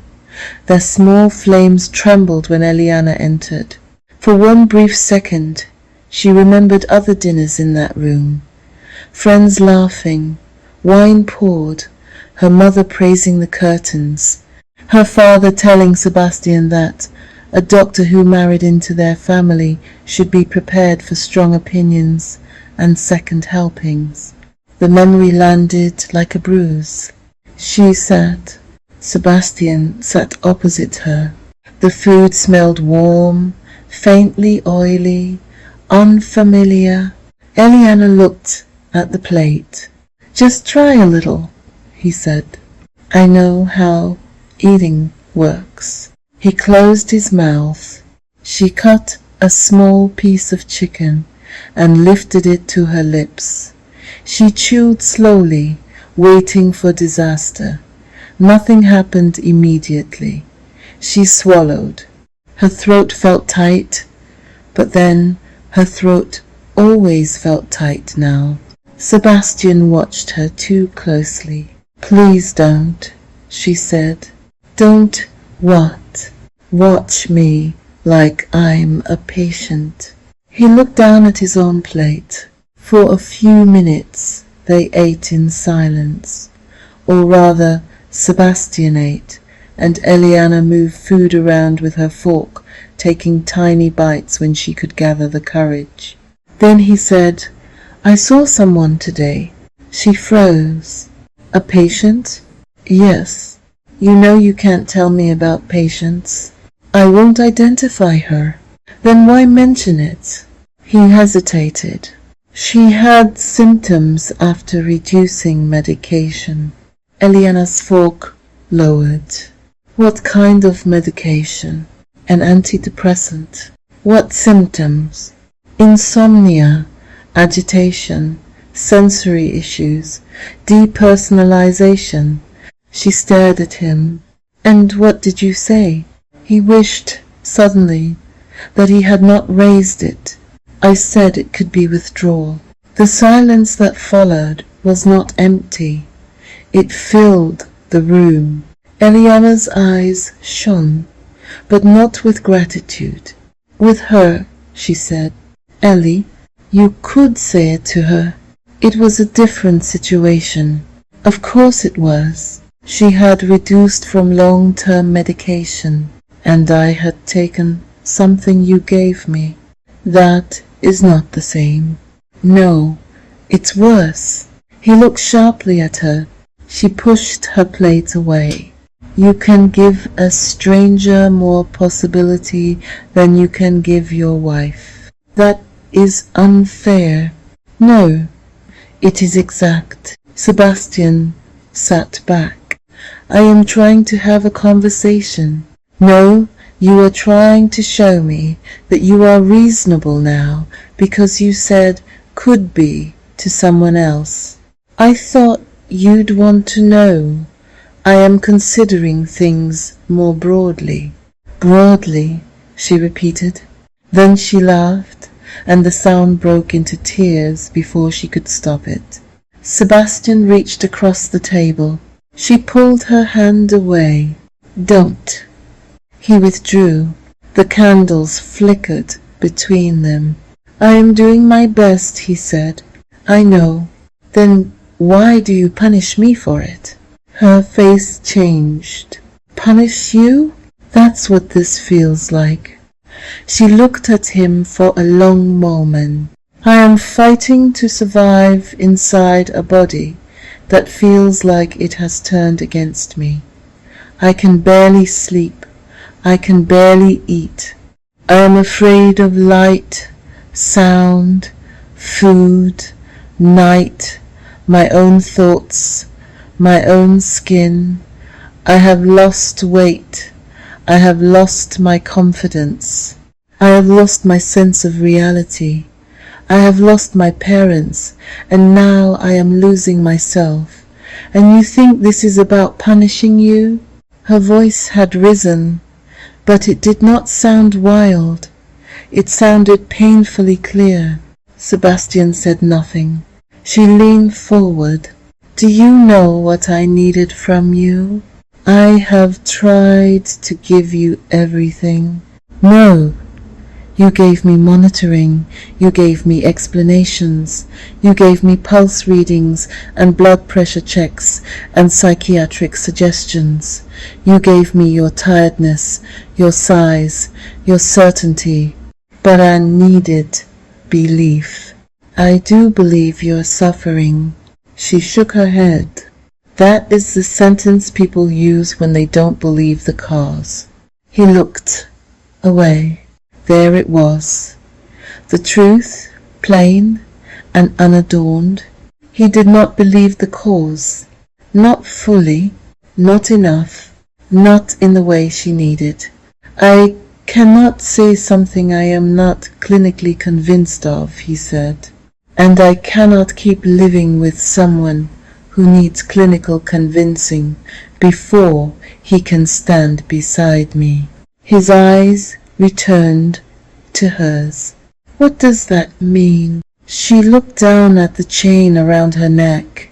Her wedding ring rested against her chest, small and gold and suddenly heavy. I don't know yet. The answer frightened him more than anger would have. Elianna. She stood. The room tilted, and for a second she gripped the back of the chair. Sebastian half rose, then stopped himself when she lifted a hand. I'm all right. You're not. No, she said, I'm not. The simplicity of it silenced him. She looked around the dining room, the candles, the blue plates, the carefully chosen food, the man she had loved for 15 years sitting opposite her with fear in his eyes and pride in his throat. Then she asked the question that had been gathering inside her for weeks. "Are you saying I was like this all along?" Sebastian frowned. "What? Is that what you're saying?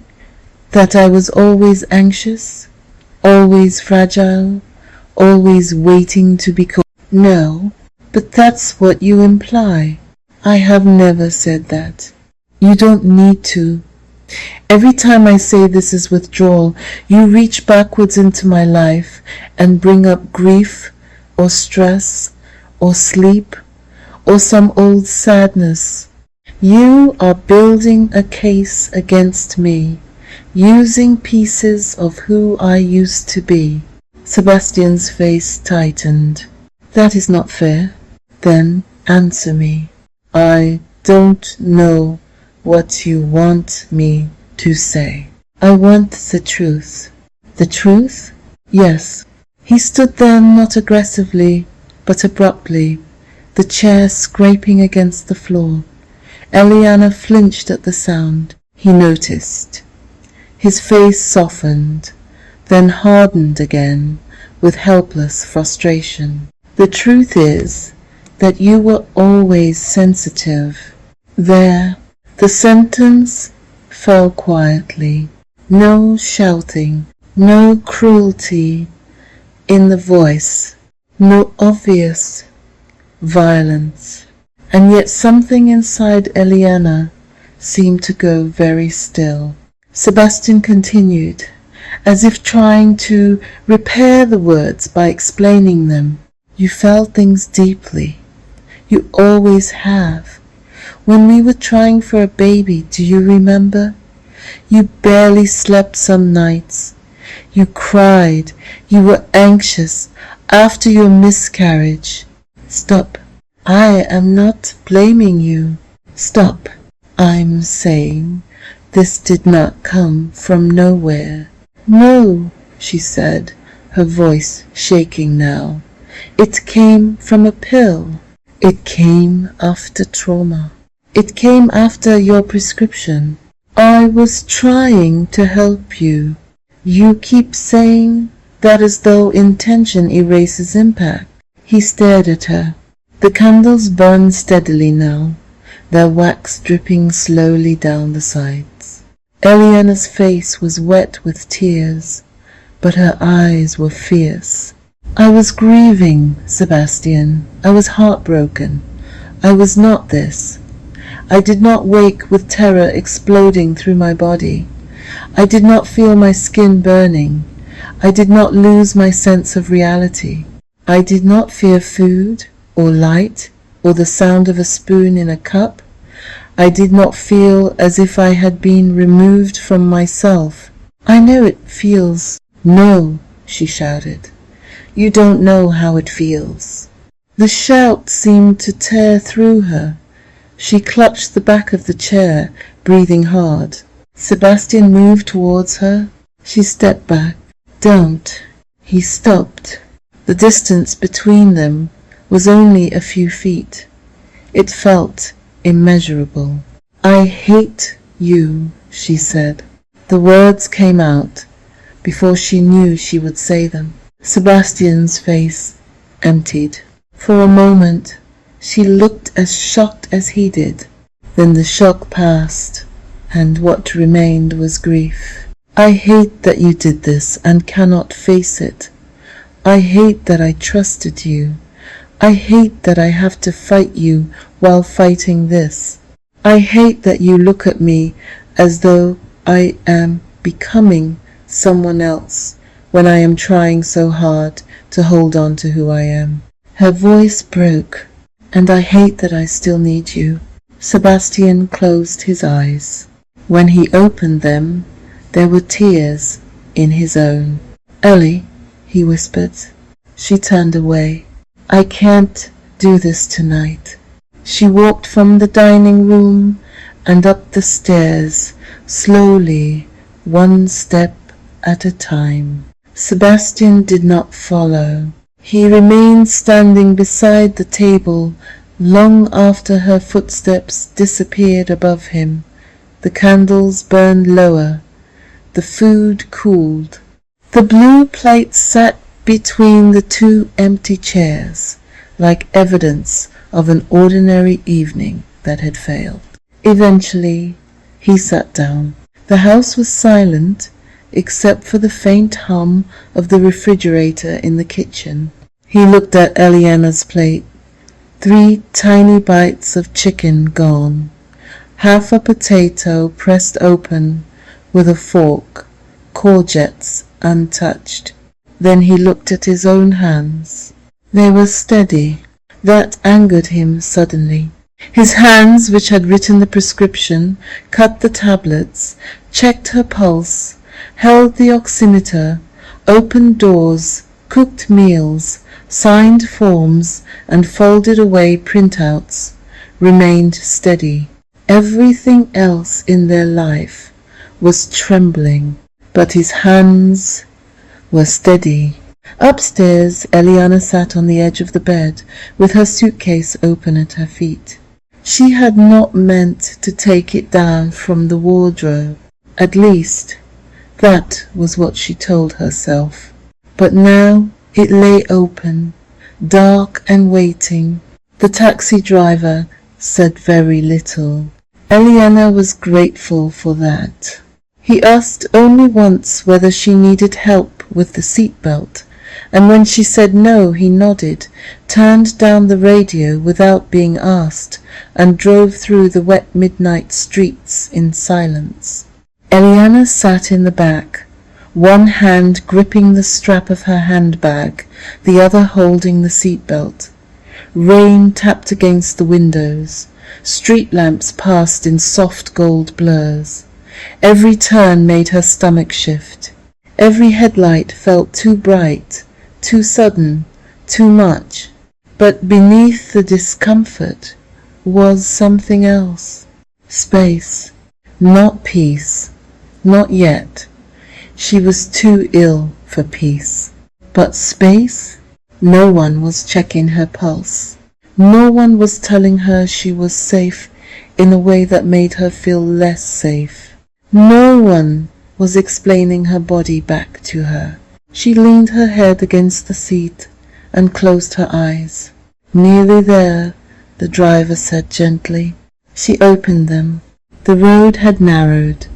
The houses here were older, set back behind low walls and hedges. She knew each turn before the car took it. The old post box on the corner. The chestnut tree with the raised roots that had tripped her twice as a child. The white gate outside number 12, where Mrs. Ashford used to leave jars of homemade marmalade for anyone who wanted them. Then the taxi slowed. Her parents' house stood behind a low stone wall, its windows dark, its front path silvered with rain. The porch light had come on automatically, casting a pale circle over the door. The garden was overgrown, but not wild. Her mother would have approved of respectable.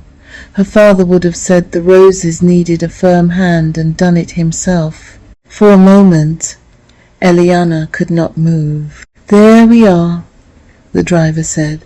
She stared at the house. It did not seem possible that she could arrive here without her mother opening the door, without her father calling from the sitting room.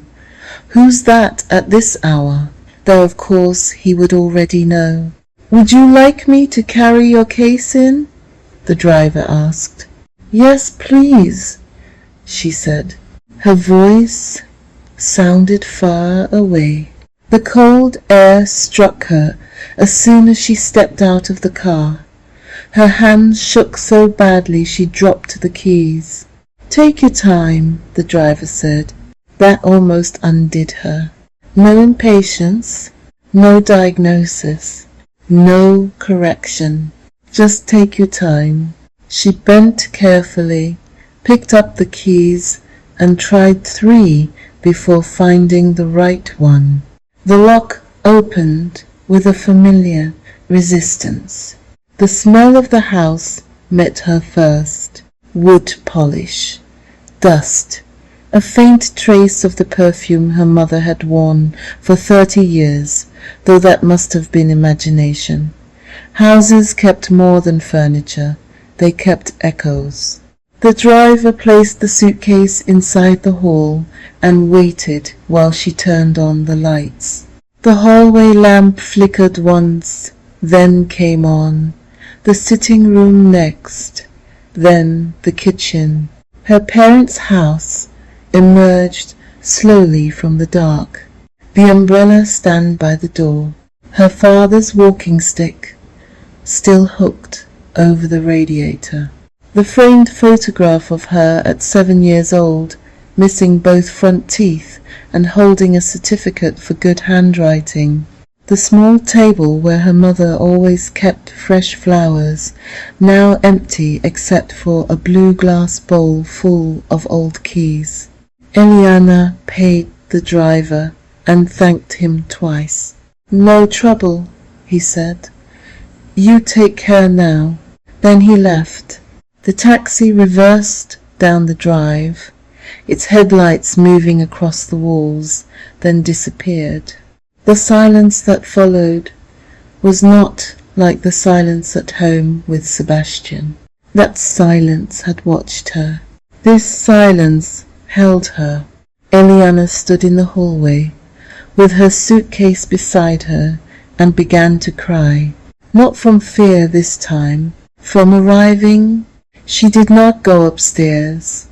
The bedroom that had once been hers felt too far away, and her parents' room was unthinkable. Instead, she took a blanket from the airing cupboard, lowered herself carefully onto the old green sofa in the sitting room, and lay there, fully clothed. The clock on the mantelpiece had stopped at 4:15. She stared at it in the dim light. Her body shook, her skin burned, her heart surged and slowed, surged and slowed. Sleep did not come, but for the first time in weeks, when terror rose inside her, there was no second terror layered on top of it. No need to defend her experience. No need to convince. No need to watch Sebastian's face for signs of disbelief. At 3 in the morning, she whispered into the room, "I'm here, Mum." The house did not answer, but it did not argue either. By morning, Elianna had managed a little broken sleep, not enough to feel rested, enough only to know she had been unconscious for short pockets of time. Her phone lay on the carpet beside the sofa. She had texted Sebastian just after arriving, "I'm here." He had replied almost instantly, "Thank you for letting me know. Please call if you need anything. I love you." She had not answered. Now there were missed calls, messages, a number from the surgery, another from Janet, his receptionist. She did not open them. The thought of Sebastian's voice made her chest tighten. Instead, she carried her suitcase upstairs in stages, resting on every third step.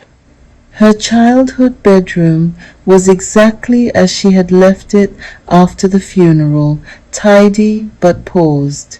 Cream curtains, white wardrobe, a small bookshelf with old novels and school prizes, a faded cushion embroidered with her name in her mother's uneven stitching. She sat on the bed. For the first time since the taxi ride, she noticed how cold she was. She laughed then, unexpectedly, a small, cracked laugh. Her mother would have scolded her for sitting in a cold house without socks. The laugh turned into tears. She let them come. At 10 o'clock, there was a knock at the front door. Elianna froze. The sound went through her body like an electric shock. Her heart leapt, her palms dampened. For a few seconds she could not move. The knock came again, gentler this time. She made her way slowly downstairs, one hand on the wall. Through the frosted glass, she saw a tall figure standing beneath the porch. Not Sebastian. She opened the door only a little. Julian Hart stood on the step with a paper bag in one hand and an expression of such careful concern that she almost closed the door again. "Elianna," he said softly. "Julian." His hair was more grey than the last time she had seen him. There were lines at the corners of his eyes. He looked older, of course. They both were. But the shape of him was achingly familiar. The same steady shoulders, the same smouldering eyes, the same way of standing slightly back from a door, as though he would never presume entry. "I saw the lights on," he said. "Then Mrs. Ashford rang me at 8 to say your parents' porch light had been on all night, and should she be worried, I told her I'd check." Despite everything, Elianna almost smiled. "Mrs. Ashford is still alive?" "Very much so, and still gathering intelligence for the nation." The smile came properly then, brief but real. Julian saw it. He did not mention it. "I brought bread," he said, lifting the bag slightly, "and milk, eggs, bananas. I didn't know what you needed." The word bananas made her stomach turn. She tried not to show it. "Thank you. Can I put them in the kitchen?" She hesitated.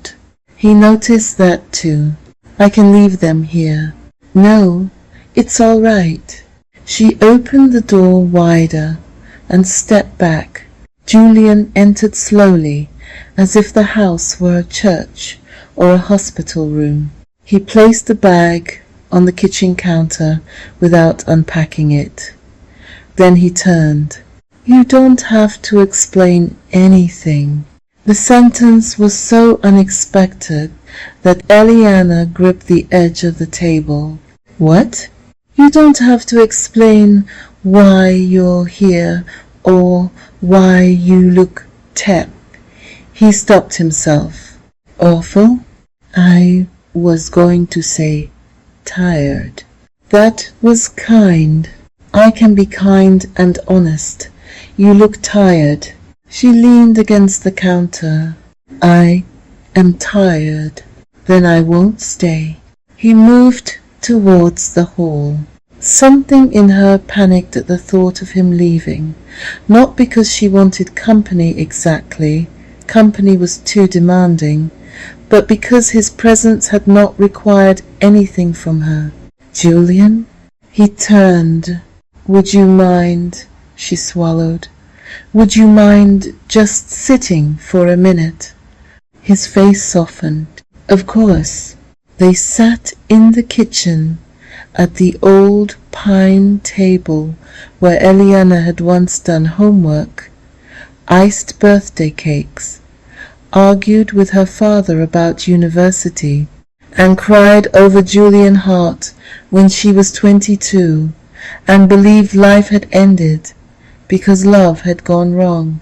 Now she sat opposite him at 50, trembling in a cardigan, unable to trust a banana.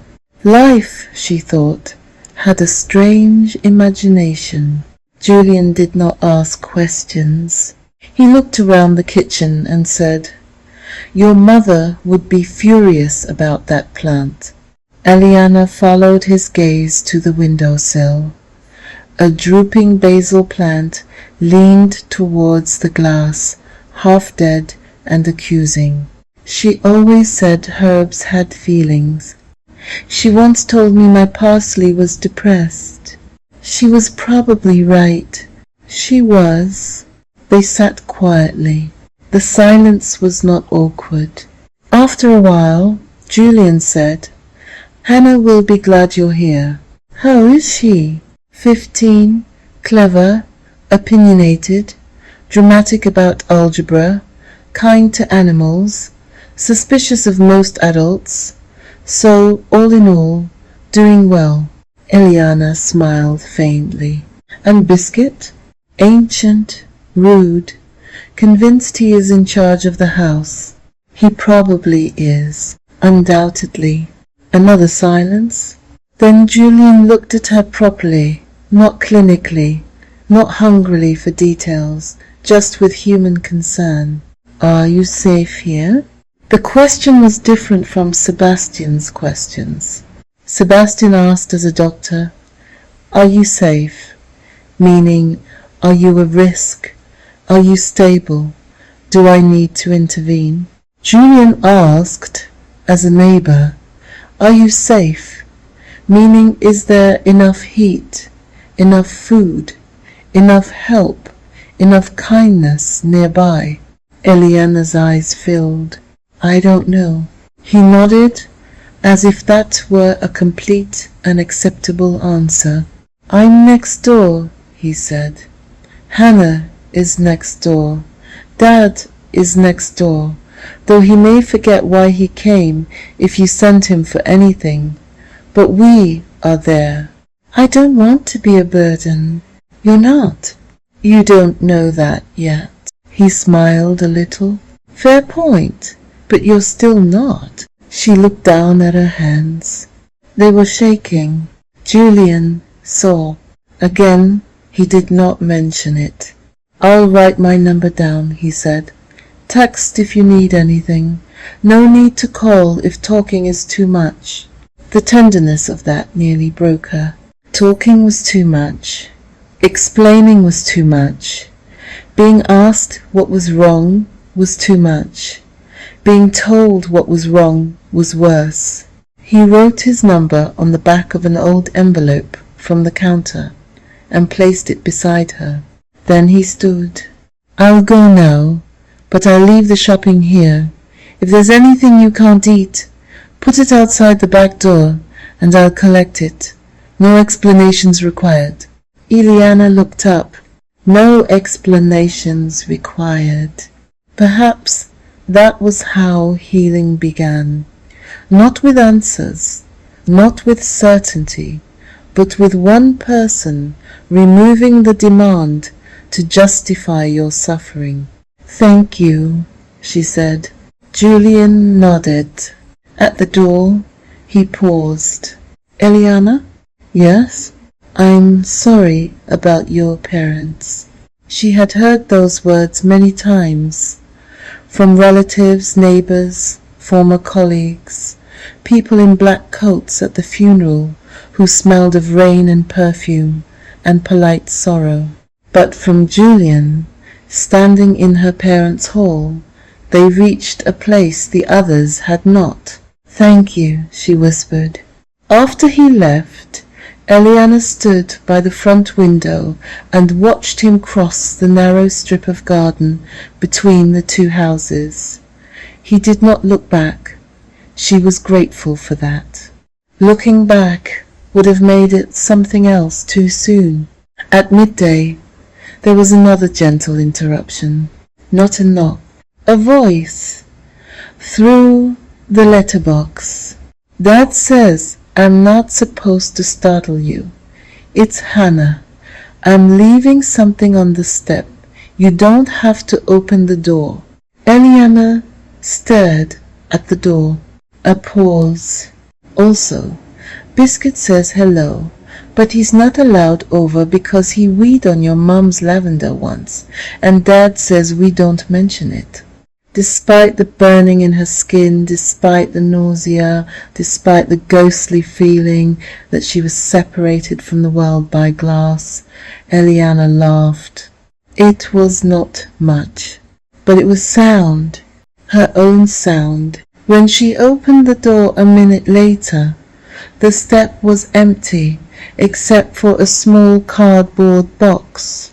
Inside was a packet of non-caffeinated tea, a small pack of cookies, and a folded note written in purple ink. Dear Elianna, Dad said not to overwhelm you, so I am not coming in. I hope the tea and cookies are okay for you. Biscuit wanted to contribute a sock, but I said no. Love, Hannah. Underneath, in smaller writing, P.S. You don't have to reply. Elianna stood in the doorway, holding the note to her chest. You don't have to reply. No explanations required. Take your time. These were small sentences, ordinary sentences. But after months of defending herself, they felt like cushions placed beneath a falling body. That evening, Julian texted, No need to answer. Just checking the heating is working. Elianna looked at the message for a long time. Then she typed, It is. Thank you. His reply came a minute later. Good. We're here. There was no, What happened? Has Sebastian called? Are you sure this is wise? Do you need help? Just, we're here. The night was still brutal. Her body did not care that she had changed houses. At 9 o'clock, the dread rose. At 11, the shaking worsened. At 1, she paced the hallway because lying down felt impossible. At 3, she sat on the bathroom floor with her back against the radiator, whispering, This will pass, though she did not believe it. At 4, she nearly called Sebastian, not because she wanted him, because fear remembered old numbers. Her thumb hovered over his name. Then she saw Julian's number written on the envelope beside the phone. She did not want to wake him. She did not want to be dramatic. She did not want to become the kind of person who needed neighbors in the middle of the night. Then a wave of terror rose through her so violently that her vision narrowed. She texted one word, Awake? The reply came less than a minute later. Yes. Then, do you want company, practical help, distraction, or silence nearby? Elianna stared at the words. She had never been offered categories of care before. She typed, Silence nearby. 5 minutes later, there was a soft sound at the front door. Not a knock, a presence. She opened it. Julian stood on the step in a coat over pyjamas, hair flattened on one side, holding a flask. I made tea, he whispered. No need to drink it. She stepped aside. He entered without turning on lights. In the sitting room, he placed the flask on the table and sat in the chair nearest the door, leaving the sofa to her. For a while, they said nothing. Elianna sat curled beneath the blanket, shaking. Julian sat with his hands loosely clasped, looking not at her, but at the dark window, as though guarding the room from demanding too much. After perhaps 20 minutes, she said, You don't have to stay. I know. I might be like this for hours. All right. You have work? I do. Then you should sleep. I probably should. She looked at him. He looked back, calm and faintly amused. She almost smiled. I'm not good company, she said. I wasn't promised entertainment. The smile came, small but unmistakable. Then the trembling surged again, and the smile vanished. She pressed a hand to her chest. It feels like my body is trying to escape itself. Julian nodded slowly. That sounds terrifying. She waited for more. None came. There was no correction, no breathing instruction. No, but your oxygen is fine. No, try not to focus on it. Just. That sounds terrifying. Her eyes filled. I don't know how to do this. No, I don't know if I'm going to get better. No, I'm scared I've lost myself. Julian looked at her then. You're still here. She shook her head. You don't know that. I know enough. How? Because you laughed at Hannah's note. A tear slipped down her face. That doesn't mean anything. It means something. What? It means something in you can still reach the surface. She looked away. The room was dim, grey at the edges with approaching dawn. The stopped clock on the mantelpiece still stood at 4:15, but outside the window the sky was beginning to pale. Julian stayed until 6. Before he left, he poured non-caffeinated tea from the flask into a mug and set it on the table. No need to drink it, he said again. At the door, he paused. Would it help if Hannah came by after school? Just for 10 minutes. She can bring biscuit, but only if you want. Elianna was so tired she could barely think.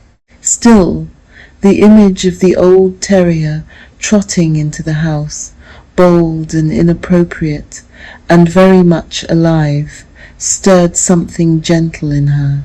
Yes, she said. Maybe is enough. After he left, Elianna lay back on the sofa. Her body still burned, her heart still raced, her mind still flickered with frightening thoughts. She was not healed. She was not even better. But something in the room had changed. Or perhaps something in her had. For months, suffering had been a courtroom, every symptom placed on trial, every sensation cross-examined, every fear treated as unreliable testimony.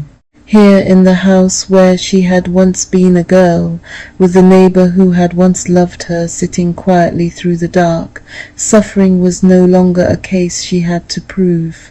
It was simply witnessed, and for the first time, since the pill had changed everything, Elianna wondered whether being believed might not cure the body, but it might give the soul somewhere to rest while the body fought its way back.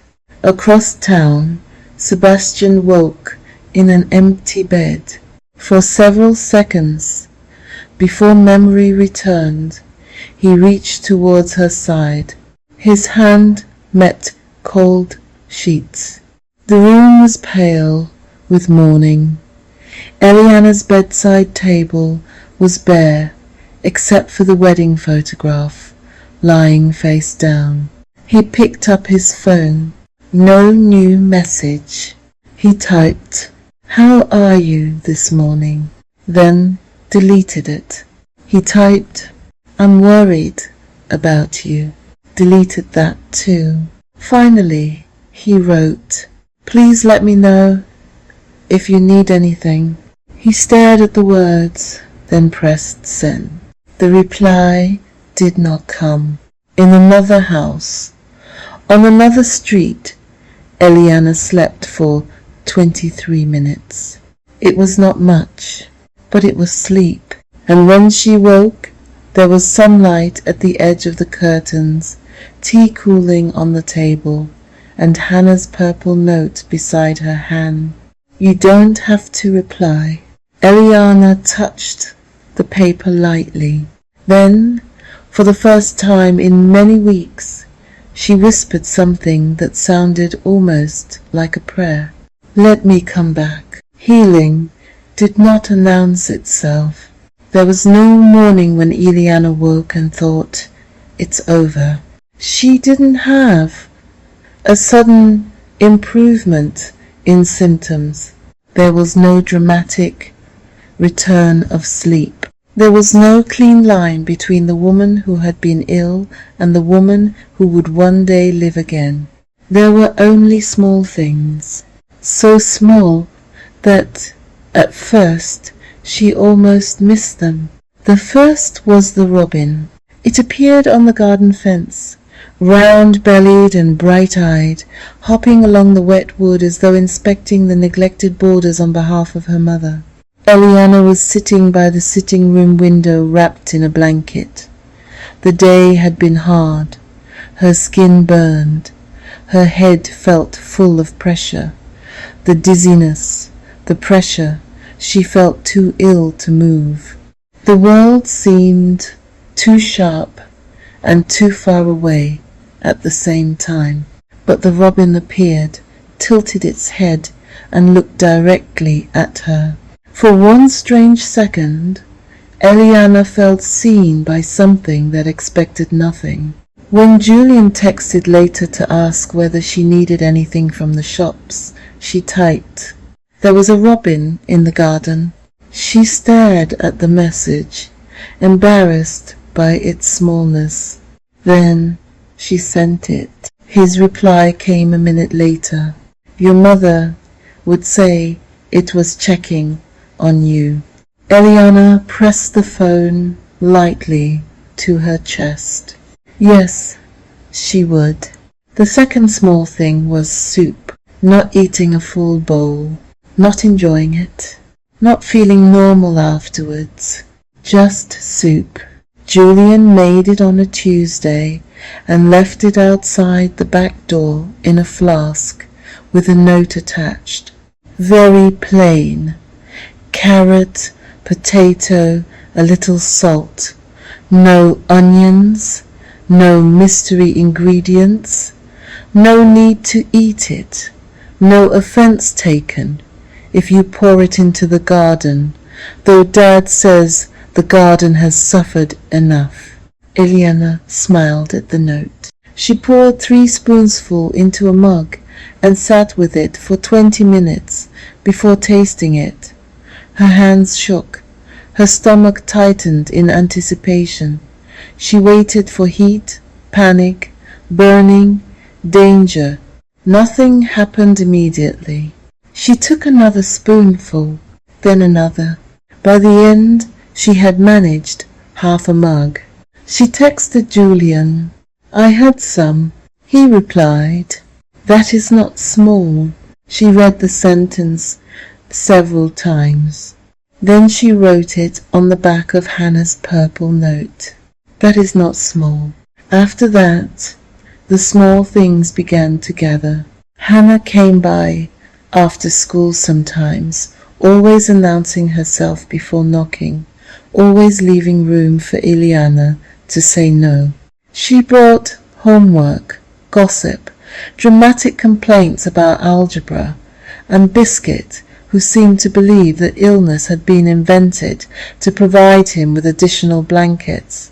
Biscuit became a kind of medicine no one prescribed.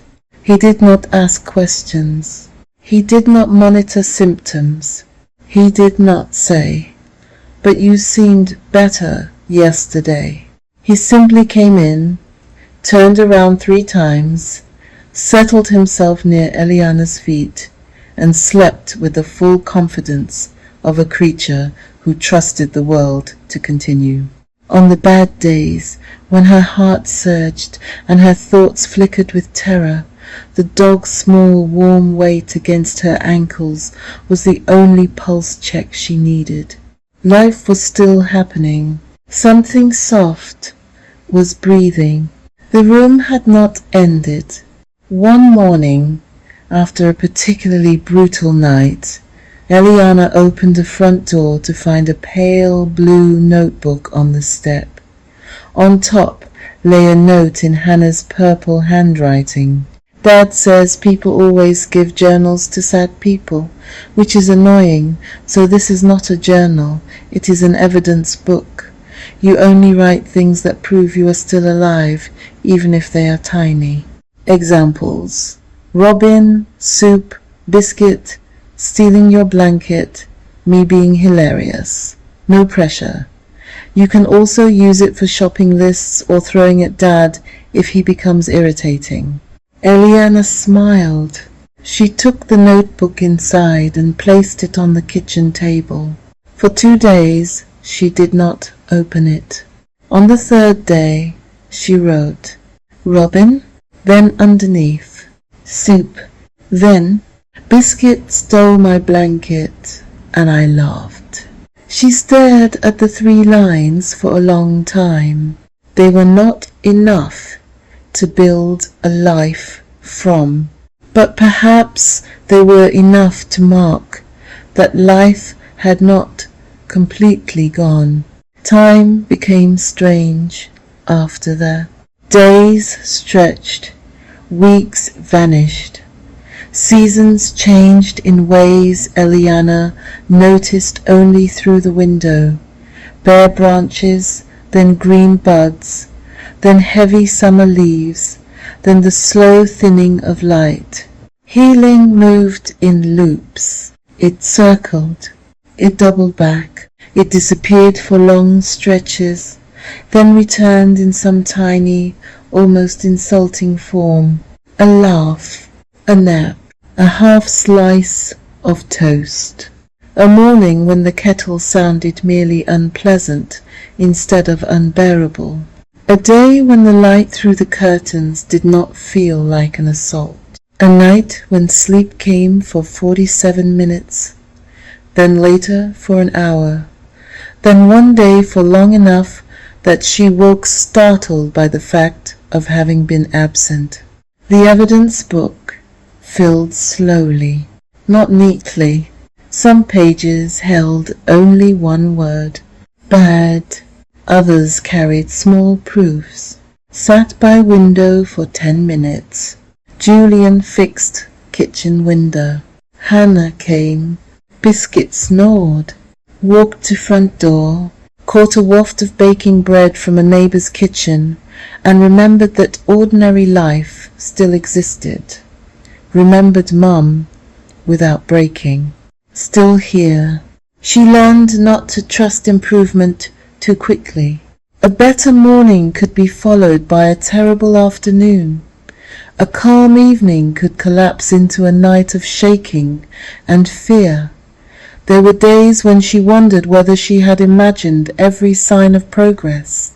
Days when the thought rose, sharp and cruel. What if Sebastian was right? On those days she opened the blue notebook. The entries did not stop the terror, but they argued softly against its certainty. Julian did reassure her, often, but he did not use reassurance as a way to end the conversation or silence her fear. Quietly, in the hours when she slept, or tried to, he read. He read about prescribed medication injury, nervous system sensitization, tapering, waves, windows, and the long, uneven ways people recovered. He did not turn himself into an expert. He did not arrive with theories or protocols, but he learnt enough to stop being afraid of her fear. So when Elianna said, "What if my body has forgotten how to heal?" he did not tell her she was being irrational. He simply said, "I don't believe your body has given up on you. I think it is fighting very hard to find its way back. And until you can believe that for yourself, I can help hold the thought for you." He never said it as a verdict, never as pressure, never as proof that tomorrow had to be better than today. He said it the way someone might keep a lamp lit in a window, not to force the traveller home, but to remind them there was still a home to come back to. If she could not speak, he texted. If she could not answer, he did not require an answer.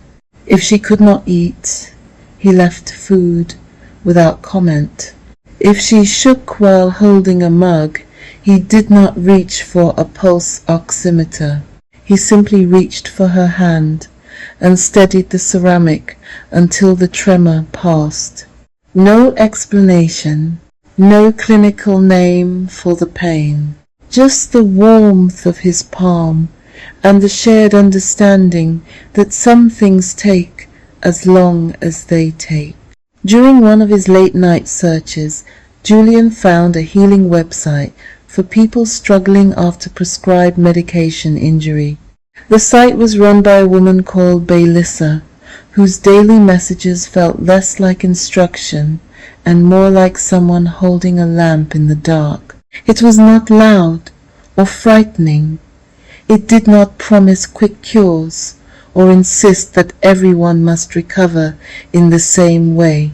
It offered coping tools, daily messages of comfort and hope, gentle explanations, and stories from people who had suffered deeply and eventually healed. Without making a grand announcement of it, Julian subscribed. Each morning before work, he printed the daily message and left it tucked beneath the plant pot on Elianna's patio table, weighted down with a pebble if the wind was high. At first, Elianna only glanced at them. Some days she could not bear words. Some days even hope felt like pressure. But slowly the messages became part of the rhythm of the house. A few lines of reassurance, a reminder that the body had not given up. A small glimmer placed quietly at the edge of the day. She did not always believe them, but she kept them. And on the days when Julian's words, Hannah's notes, and Biscuit's warm weight were not enough to steady her, those printed pages gave her one more place to rest her frightened mind. Sometimes, in the early hours, when terror came without story, she texted him, "Bad wave. No need to come. Just saying it somewhere." His replies were never complicated. "I'm here. You don't have to carry it alone. No need to answer." The words became part of the house, like the ticking of the stopped clock that Julian eventually repaired, but Elianna asked him not to restart. She had grown fond of its refusal to measure time. Sebastian still sent messages. At first, too many. "How are you this morning?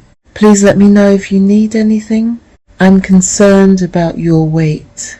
Have you spoken to a psychiatrist? I've been reading more. I would like to talk when you feel able." Elianna read that one 4 times. Then she typed, "I can't talk yet." She hesitated, then added, "I am not strong enough to hear you almost believe me." His reply came hours later. "I understand." But she knew, in the private place where the body recognizes safety or danger before the mind can explain it, that he did not understand enough. Later, the messages became fewer, more formal, carefully worded, sometimes practical, sometimes kind in the way a letter from a solicitor might be kind. He remained Sebastian, controlled, intelligent, dutiful, unable to meet her fully in the room where her truth lived. Once, he wrote, "I regret that you feel I dismissed you." Elianna stared at the sentence until the words blurred. "Not I dismissed you. You feel I dismissed you." There it was, the almost, the careful step around the center. She did not reply. That night, She wrote in the evidence book, "I cannot heal inside, almost." Then, beneath it, "I need a life that does not cross-examine my body." After that, something in her began to loosen. It was not sudden and it was not complete, but it was enough for the idea of divorce to arrive, not as failure, not as revenge, not even as the end of love, but as a medical necessity, a nervous system necessity. She had left the house. Now she had to leave the doubt. The divorce began quietly. There were emails, forms, financial statements, words arranged by professionals so that heartbreak could pass through proper channels. Sebastian did not make it difficult. He did not make it warm either. His solicitor's letters were polite. His own notes, when necessary, were brief. "I agree to the proposed arrangement. No objection. Please confirm receipt." It was strange, Elianna thought, how a marriage could end in language so tidy it did not seem to know what it was carrying. And yet, the tidiness helped. There were no dramatic confrontations, no pleas in the rain, no long speeches in which Sebastian finally understood everything and begged her to return. Part of her had once wanted that. Not because she wanted to go back, because she wanted proof that the pain had reached him.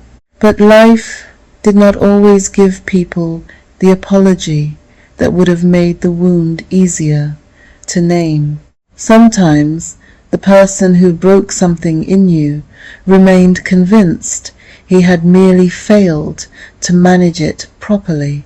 Sometimes healing meant giving up the fantasy that the one who had not listened would become the one who finally said it exactly right. Elianna grieved that too. Then she kept going. The divorce confirmation arrived on a day when the apple tree was full of leaves.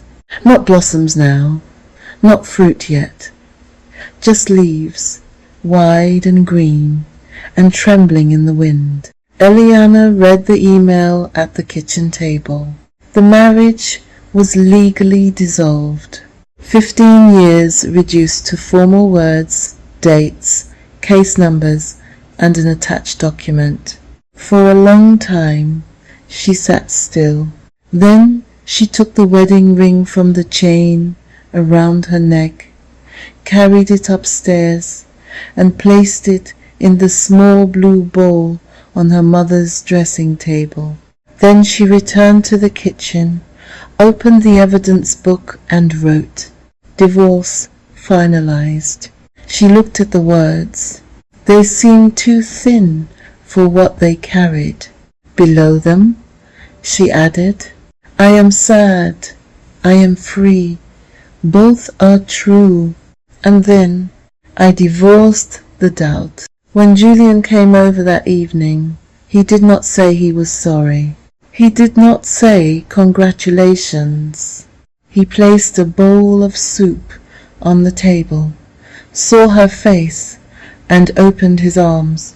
Elianna went to him. The embrace was careful at first. Her body still remembered overwhelm.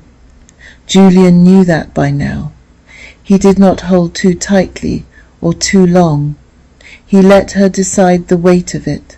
But when she leaned into him, truly leaned, his arms came around her with a tenderness that made grief rise again. "It's over," she whispered. "Yes, I wanted it to be over. I know. It still hurts. I know." She stepped back, wiping her face with both hands. "I feel disloyal saying that." "To whom?" "To you. To myself. To the future. I don't know." Julian looked at her with quiet seriousness. Loving me does not require pretending your marriage meant nothing." The words entered softly. She looked away before he could see how much they moved her. "You say things like that, and then expect me to function. I have unreasonable habits."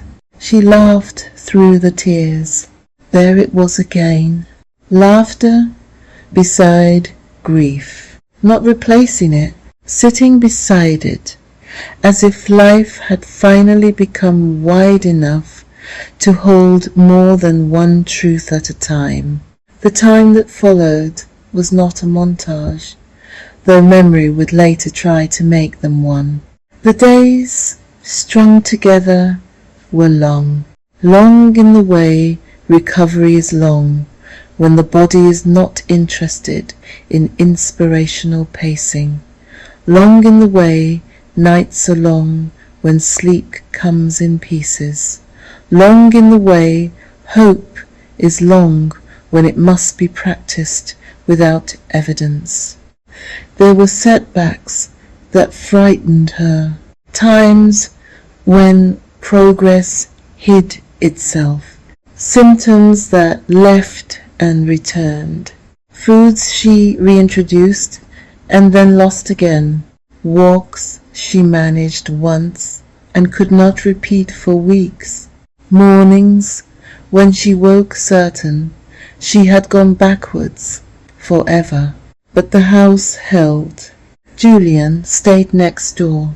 Hannah grew older in the background, passed exams, fell to become less dramatic, and continued leaving notes Elianna pretended not to keep.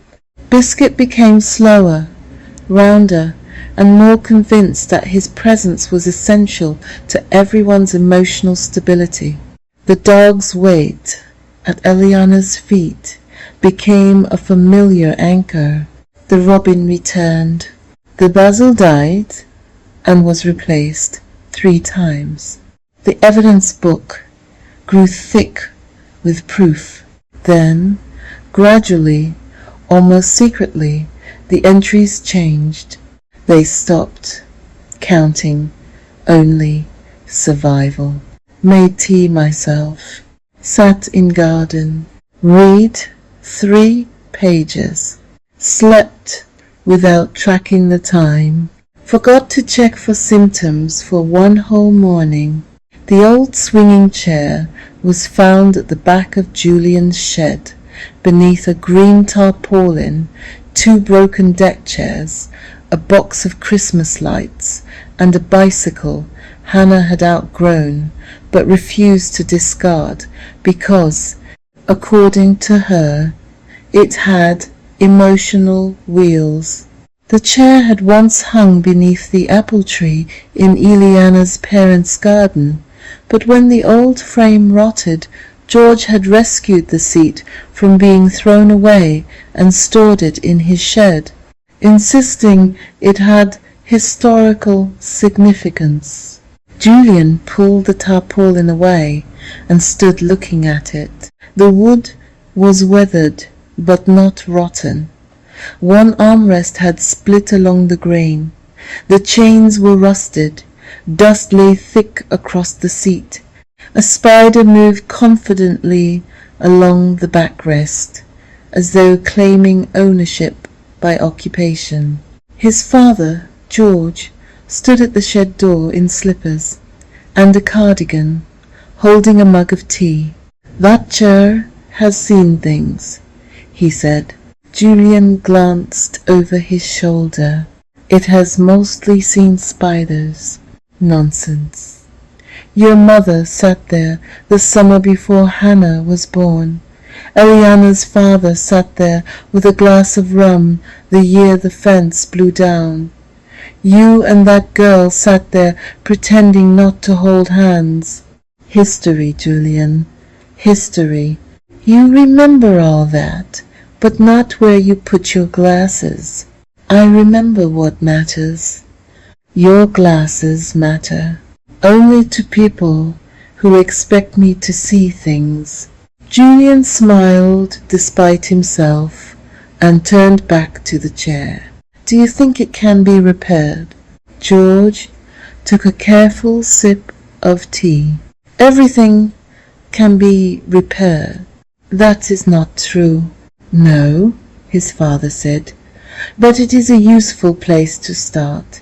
Julian looked at the split armrest, the rusted chains, the tired wood. Then he thought of Elianna sitting by the window, wrapped in a blanket, writing, still here in the pale blue notebook, as though those 2 words were all the strength she had left. He thought of the way her face changed when Hannah mentioned the old swinging chair from her parents' garden. Not bright exactly, not easy, but touched by a light that had not been there before. I'll need new chains, he said, and patience. I have patience. George gave him a look. You have restraint. It is not always the same thing. Julian did not answer. His father came to stand beside him. She has only just come through something most people will never understand, George said. I know. She is still healing. I know. She is not the girl who sat beside you on that chair. I know that too. George's voice softened. And you are not the boy. Julian rested one hand on the dusty back of the swing. No. Good, George said. Then perhaps you might be of some use to one another. Julian looked at him. George smiled vaguely. Or perhaps not. I'm old. I say things and let other people decide whether they are wisdom. Then he wandered back towards the house, leaving Julian alone with the chair, the dust, and the past. Repairing it took time. Everything seemed to take time now. Julian sanded the wood in the evenings after work. He replaced the split armrest, scrubbed the frame, bought new chains, tightened bolts, treated the seat with oil, and watched the grain begin to show warmth beneath the grey. Hannah helped for 11 minutes before declaring sanding a medieval punishment and moving into what she called creative supervision. You missed a bit, she said from the shed door. Julian kept sanding. Thank you, site manager. I think we need cushions. We? For emotional softness. Of course. And fairy lights. No fairy lights. Elianna might like fairy lights. Julian paused. One string, warm white, nothing flashing. Hannah grinned. Excellent. I shall source them. That means you'll steal the Christmas lights. I shall repurpose them. Ask first. I have received your guidance. Hannah, I'll ask. By the time the chair was ready, the garden at Elianna's house had begun to change. The weeds had been cleared in patches. The apple tree had opened its first green leaves. The roses remained unruly, but not abandoned. Julian had worked quietly, always asking before doing anything, always leaving when she was tired, always making the house feel a little less like a place paused by grief. The swinging chair was carried across on a mild evening, when the light was soft enough not to hurt.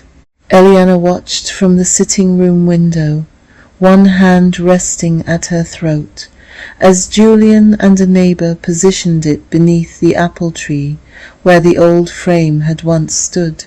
She had not realized how much she remembered until she saw it there again. The chair looked almost exactly as it had when she was young. Not new, better than new, restored. The wood glowed softly. A cream cushion sat along the seat, with 2 green ones at either end. Around the frame, Hannah had wound a single string of warm white lights, unlit for now. Elianna opened the front door and stepped out slowly. The air was cool against her face. Her legs trembled before she reached the path. Julian saw but did not hurry towards her. That was one of the reasons she trusted him. He noticed without turning her body into an emergency. She stopped a few feet from the chair.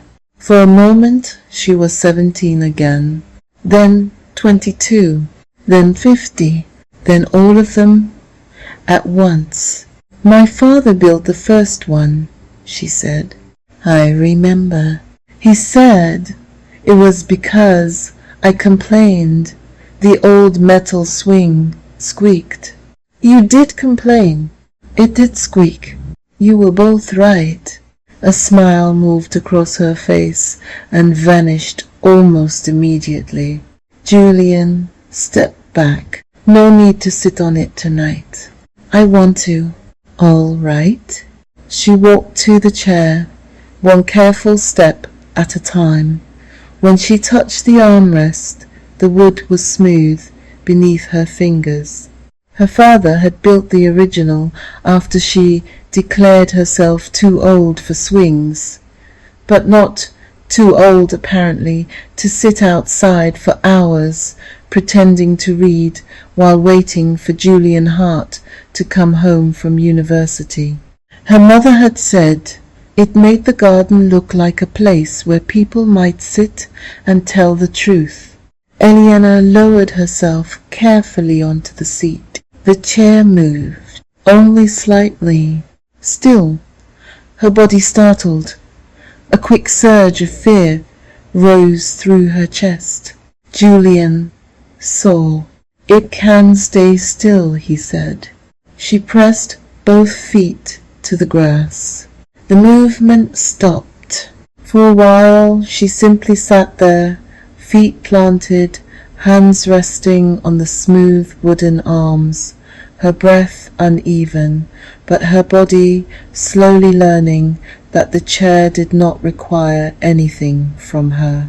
In those early months, she did not swing in the way children swing.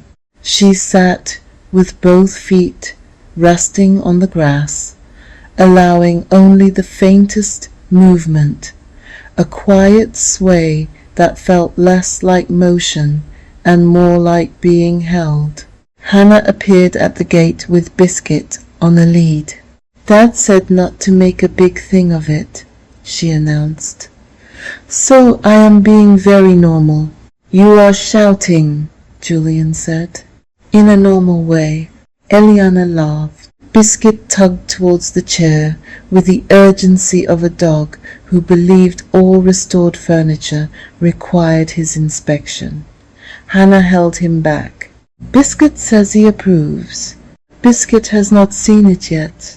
"He has instincts." "He ate half a sock last week." It was an exploratory decision. Julian looked apologetically at Elianna. "I'm sorry."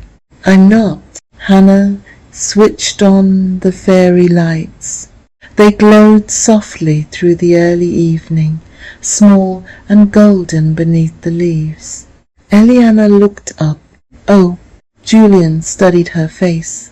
"Too much?" She shook her head. "No, it's..." She searched for the word. Beautiful seemed too simple, kind too small, painful too incomplete.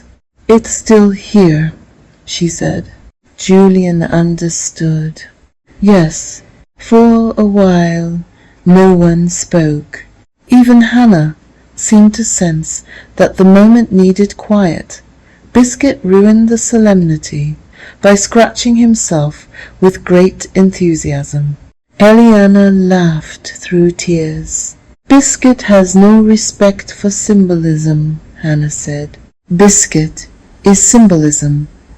George called from next door, where he had appeared without anyone noticing.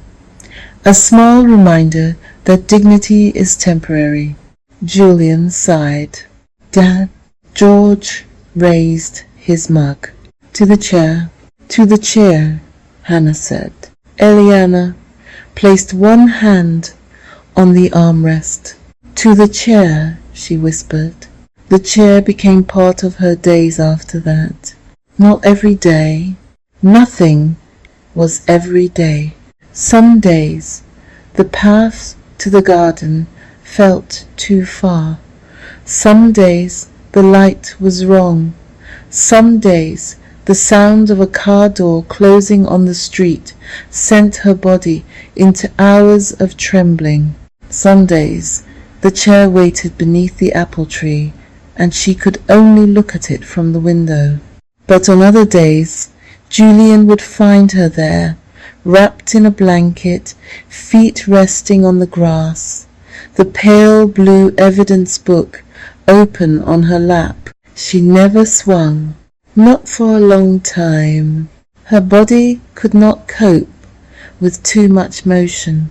The chair was her safe space, where she could sit while her body continued to heal.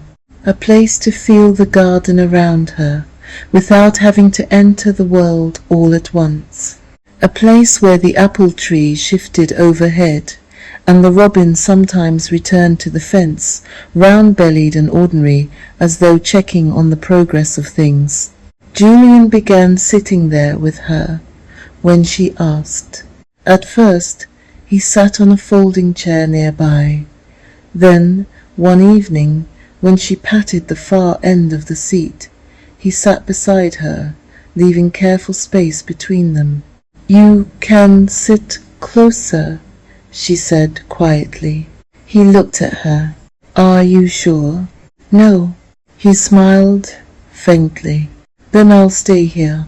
She almost laughed. "You are very literal."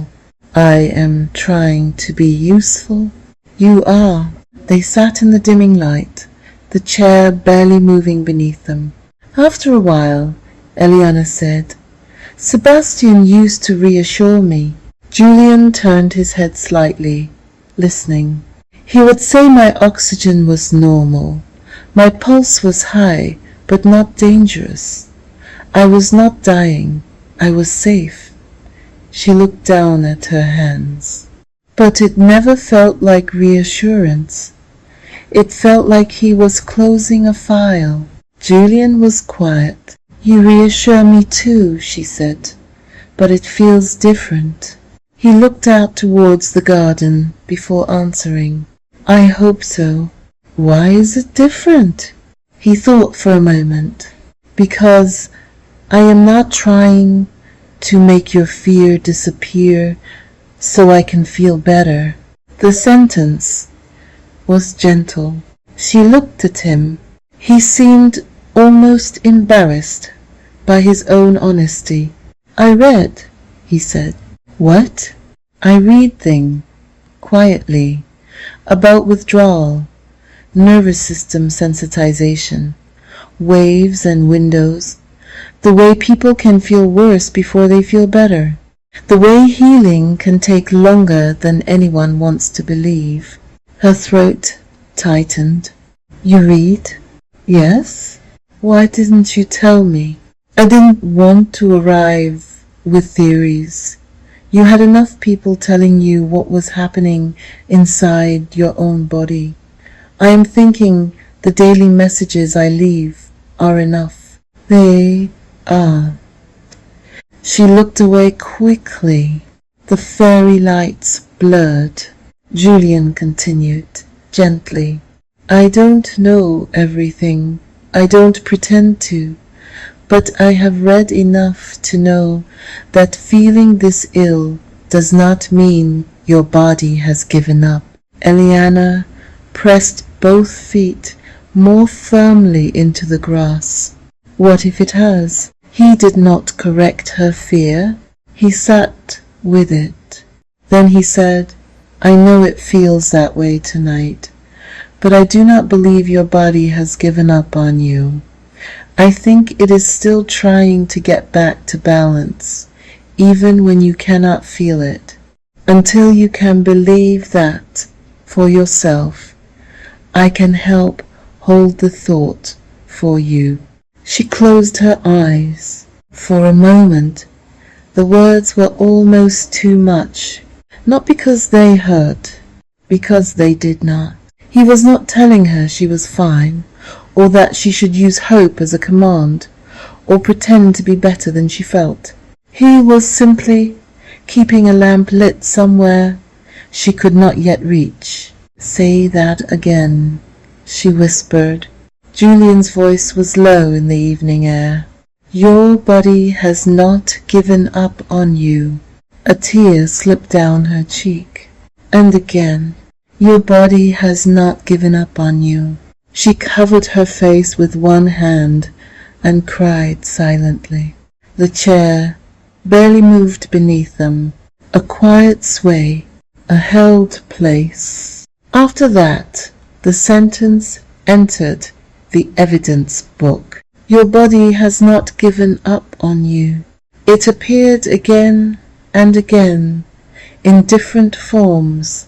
As time passed, there was not a neat sequence of linear improvement, not the kind of story where each chapter ended a little brighter than the last. There were long stretches when progress hid itself. Symptoms left and returned. Sleep improved and broke again. Foods were reintroduced, then lost, then tried later. Walks were possible one week and impossible the next. There were months when she could not bear the word healing. There were months when it was the only word she could bear. Julian remained next door, working, cooking, arguing with Hannah about revision, taking his father to appointments, chasing Biscuit through the garden when the dog stole things he had no business stealing, fixing loose handles, replacing light bulbs, leaving soup and daily messages of comfort and hope, sending texts, sitting with Elianna when asked. His care was consistent, reliable, dependable, and never dramatic. That was his gift. Elianna thought that balmy Friday night as they sat close to each other, not touching, not speaking, just being. She recognized that gradually they had both come to feel the years between them, the chemistry that never went away, the girl next door, the old swing, the lost love, the memories, and now the healing experience, the nights he had sat in silence, the unexpressed emotions, the life that had begun to grow around them without asking to be named too soon. His eyes held hers. Elianna looked away first, not because she did not feel it, because she did, and feeling anything tender still required courage. Julian did not reach for her. He did not turn the moment into a confession. He simply sat beside her, while the chair barely moved beneath them. But his love for her, so unconditional and so profound, made him feel as if his heart would burst. The letter was found inside a biscuit tin. Not the ordinary biscuit tin in Julian's kitchen, where Hannah searched hopefully every afternoon despite repeated disappointment. This one was older, square, blue, and decorated with faded roses. It had belonged to George's wife, who had used it for sewing thread, buttons, curtain hooks, safety pins, and the sort of small household objects no one needed until they did. George found it while looking for string. He was meant to be tying up tomato plants. Instead, he spent half an hour in the cupboard under the stairs, removing things that had no connection to gardening. Christmas wrapping paper, a torch without batteries, a shoebox full of unidentified cables, and one umbrella with a handle shaped like a duck When Julian came in from work, George was sitting at the kitchen table with the blue biscuit tin open in front of him. "I have found evidence," he said. Julian hung his jacket over the chair. "Of what?" "That this house has been keeping secrets." "That sounds serious." "It is. Also, we need string." Julian glanced at the table. Among the buttons, hooks, and old spools of thread lay an envelope, yellowed with age. His name was written across the front in handwriting he recognized before his mind could form the thought. Julian Hart. His body went still. George noticed. "Ah," he said quietly. "So it matters." Julian reached for the envelope, then stopped before touching it. "Where did this come from?" "Tin." "Dad?" I know. Context." George leaned back in his chair. "Your mother kept all sorts of things in there. She used to collect post from the hall table when people forgot. Perhaps it was put there by mistake." Julian stared at the handwriting. Elianna's handwriting. Young Elianna's handwriting. Rounder than now. More dramatic in the loops. The J in his name carried a flourish he remembered teasing her about. The envelope had no stamp, no address, just his name. He picked it up carefully. The paper felt fragile. "When?" George asked. Julian did not answer. He turned it over. It had never been sealed properly. The gum had dried with age. He lifted the flap and took out one folded sheet. His heart beat hard once, then seemed to hold itself still. "Dear Julian, I came by today, but you were out. Your father said you had gone to speak to the university about the post in Manchester. I am trying not to be hurt that I heard it from him, and not from you, but I am hurt.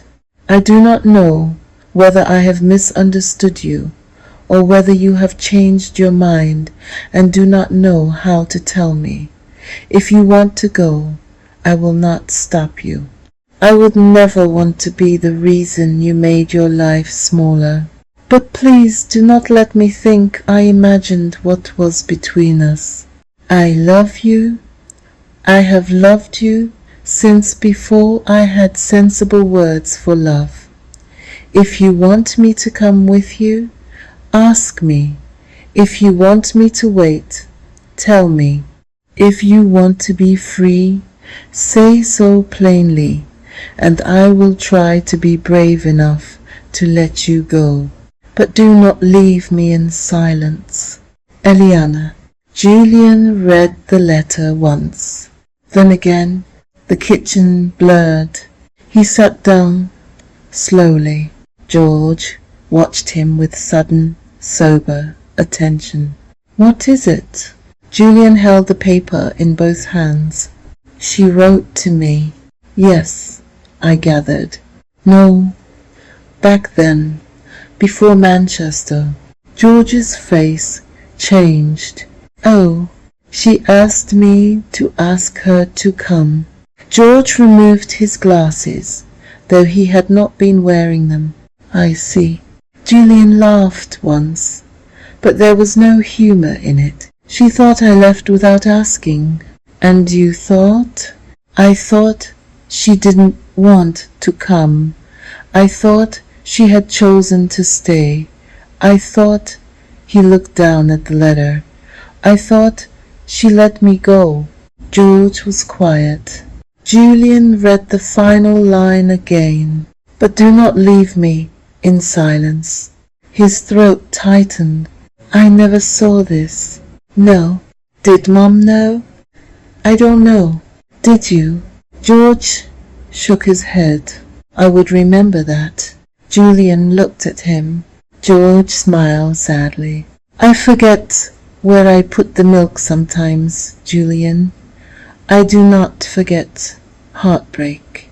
Julian folded the letter with great care, though his hands were not steady. For more than half his life he had carried a version of the past built around Elianna's silence. Not hatred, not even blame after time softened it, but a small, permanent bruise. The belief that when the moment came to choose, she had stepped back and allowed him to leave. And she had believed the same of him. Two young people, both too proud to beg, both wounded by a silence neither had chosen. George reached across the table and touched his son's wrist. "Do not run next door with that face," he said. Julian looked at him. "She needs to see it." "Yes, but not as a storm." Julian closed his eyes. His father was right. Elianna was healing, slowly, unevenly. The letter could open old tenderness, but it could also pull her into grief. He had no right to throw 25 years of what if into her lap simply because his own heart had begun racing. "I'll wait," he said. George nodded. Not too long. Julian gave him a tired smile. "You are full of balanced wisdom today. I found string in the end. It has given me confidence." He waited 3 days. Not because 3 days had any particular meaning, but because Elianna had been in a wave, and he had learned not to place even beautiful pain into the hands of someone already carrying too much. On the 4th evening, he found her on the swing. The chair barely moved beneath her. One foot rested on the grass, keeping the sway small and tolerable. The apple tree was full of leaves. The fairy lights had begun to glow, not bright enough to startle, only enough to soften the dusk. The blue notebook lay closed on her lap. She looked up when he came through the gate. "You have a face," she said. "I usually do." "No, a particular face." He smiled faintly. "You know me too well." "That may be true." The words settled between them. Julian stood beside the swing, one hand in his jacket pocket. "I found something." Elianna's hand moved instinctively to the notebook. "What?" He took out the envelope. For a moment she did not understand. Then she saw the handwriting. Her own. Not now. Then her body seemed to recognize it before her mind did. A strange sensation moved through her. Not quite fear, not quite grief, but something older. "Where did you get that?" "Dad found it in an old biscuit tin." "A biscuit tin?" "I know." She stared at it. "I wrote that." "Yes, I remember writing that." Julian's face changed. "You do?" She nodded, slowly. The memory returned, not as a scene, but as weather. Rain against the window of her little flat, the ache in her chest. Julian leaving for Manchester without asking her to come. His father opening the door. Her own pride and panic. The letter written because speaking felt impossible. The decision to leave it there because Julian was out. The days afterwards, waiting. No reply. "You never answered," she said. Julian held the envelope carefully, as though it might bruise. "I never saw it." Elianna stared at him. "No, I'm sorry." "No, I left it at your house." "I believe you." Those 3 words, different voice, different man, different wound. Still, they entered carefully. I thought you read it and decided not to answer. I thought you knew about Manchester and decided not to come. I asked you to ask me. I know that now." She covered her mouth with one hand. For a moment, neither spoke. The swing shifted slightly beneath her. She pressed her foot into the grass. Steadying it, Julian unfolded the letter and offered it to her. She did not take it at first. Then she did. Her hands trembled as she read the younger version of herself. "I love you. I have loved you since before I had sensible words for love." A sound left her, half laugh, half sob. "I was very dramatic. You were very honest." She read on. "If you want me to come with you, ask me. If you want me to wait, tell me. If you want to be free, say so plainly." She lowered the page. "I waited." "So did I." "No, you left, and regretted it before the train reached Birmingham." She laughed through tears. "Then why didn't you come back?" "Pride, hurt, stupidity. I had convinced myself you were being kind by letting me go. I was begging you not to. I know that now." The pain of it moved between them, old and fresh at once. Elianna shifted along the swing. "Sit," she said. Julian hesitated. "Please." He sat at the far end, the way he always did when unsure how close he was allowed to be. For once, the space between them felt unbearable. She looked at the letter. "I built a whole life after this. So did I. I married Sebastian. I married Claire. You had Hannah." He smiled faintly. "Yes. And whatever else I regret, I cannot regret Hannah." Now they sat with the ache of the years, not trying to make it meaningful, not trying to erase it, not rushing to turn it into destiny. Elianna folded the letter carefully. "Do you think things happen for a reason?" Julian looked out at the garden. "I think people say that when they cannot bear randomness." She smiled sadly. "That sounds like you. I think some things happen because we are young and afraid and proud, and because letters fall into biscuit tins." Despite the tears, Elianna laughed. "That is less poetic, but more accurate." The swing moved almost imperceptibly beneath them. For a while they sat with the old silence now broken between them. Then Elianna said, "I'm angry."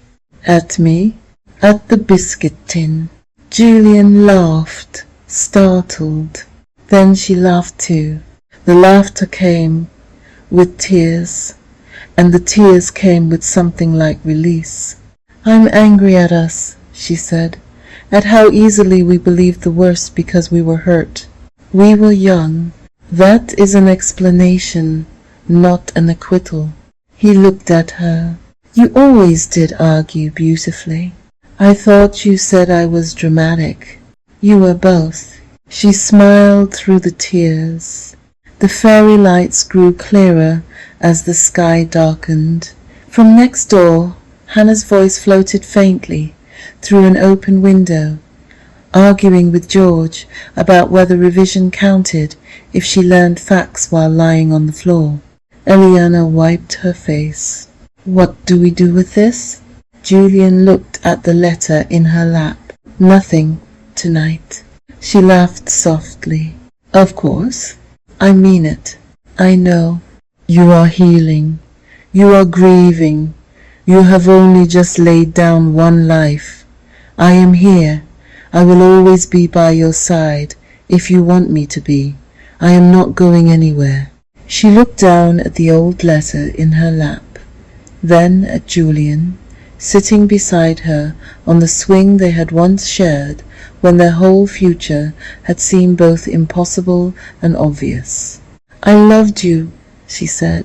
He closed his eyes briefly. "I loved you too." "No," she said softly.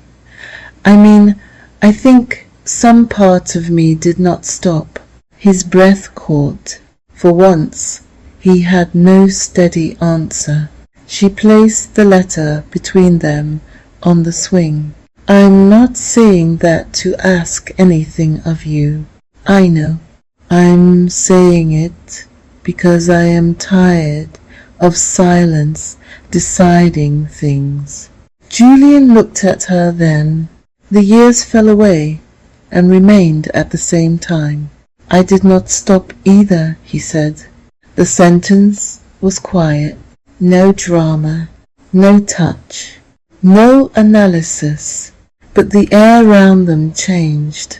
Elianna looked towards the apple tree. Its leaves moved gently in the evening breeze. Beyond it, the sky had deepened from gold to blue. Her body was still tender. Her life was still unfinished. Nothing was simple, and yet something was true.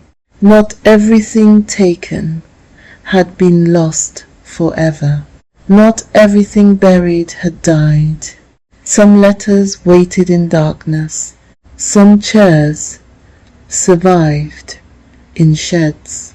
Some love, put away because life demanded it, remained folded inside the years, yellowed perhaps, fragile perhaps, but legible. That night, Elianna wrote in the evidence book, "The letter that never arrived.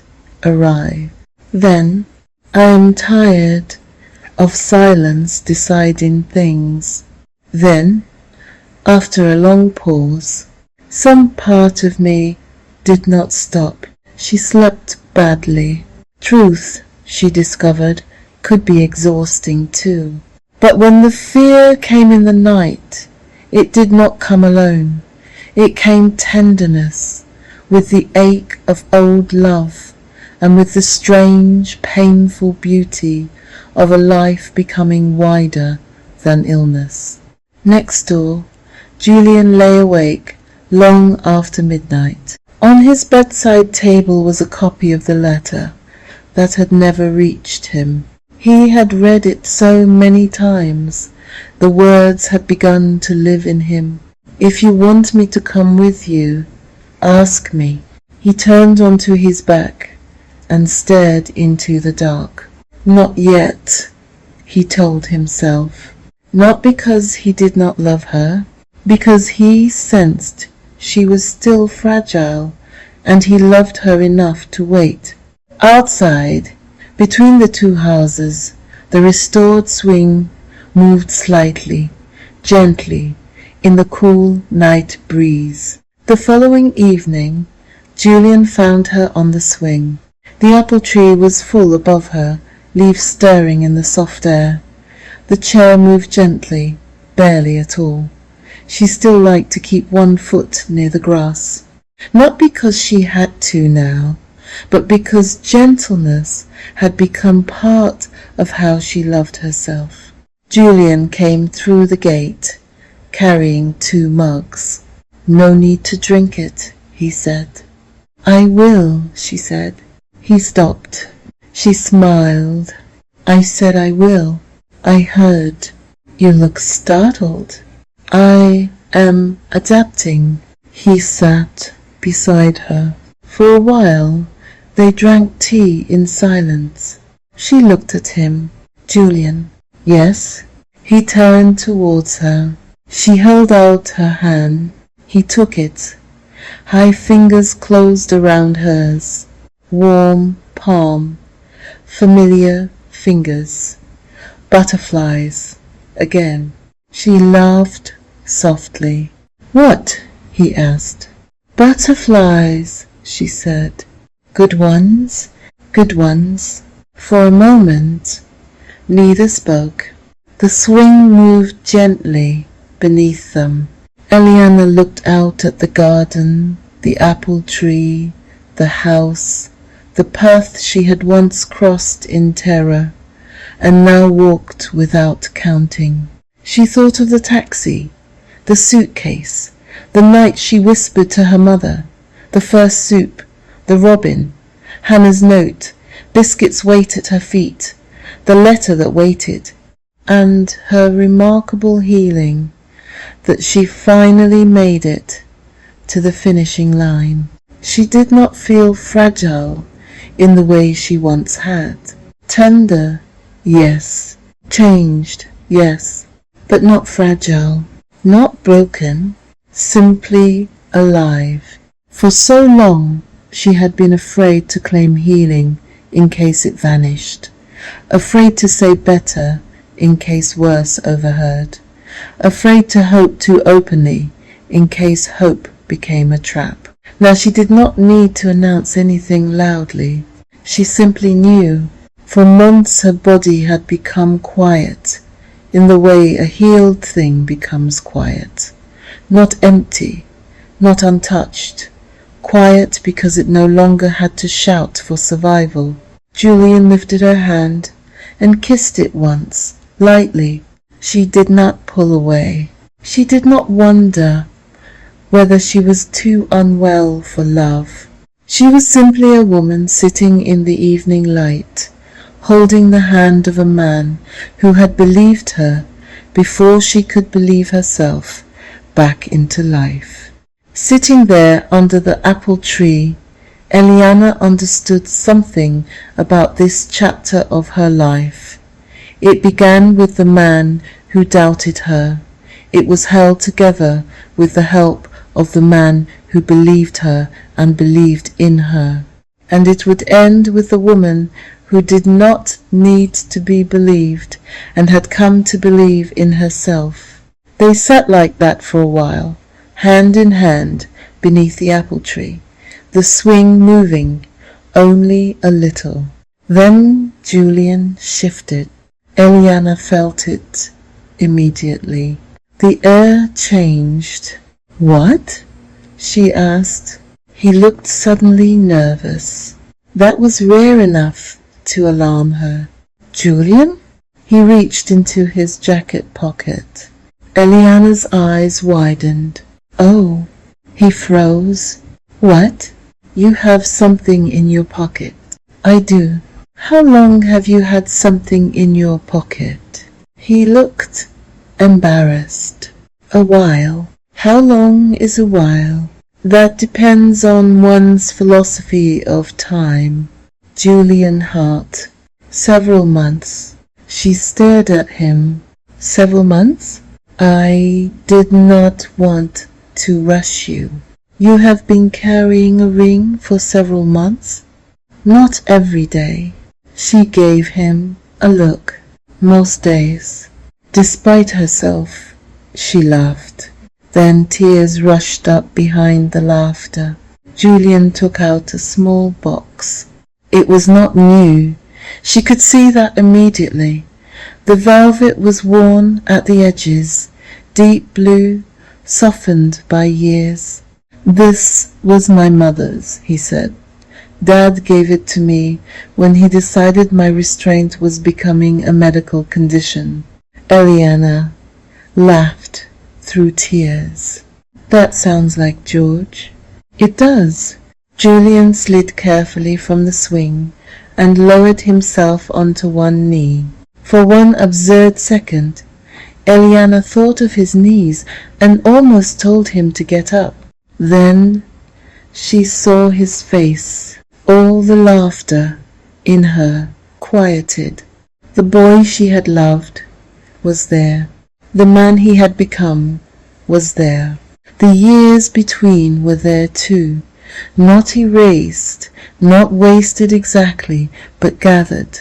Julian opened the box.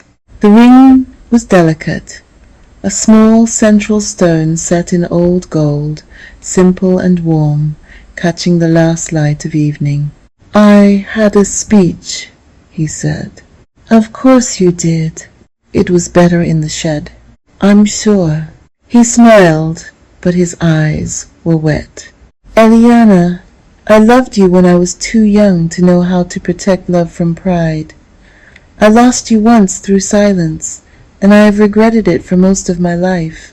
When you came home, I wanted to help you, without asking for anything. I wanted you safe, more than I wanted you mine. Her tears fell freely now.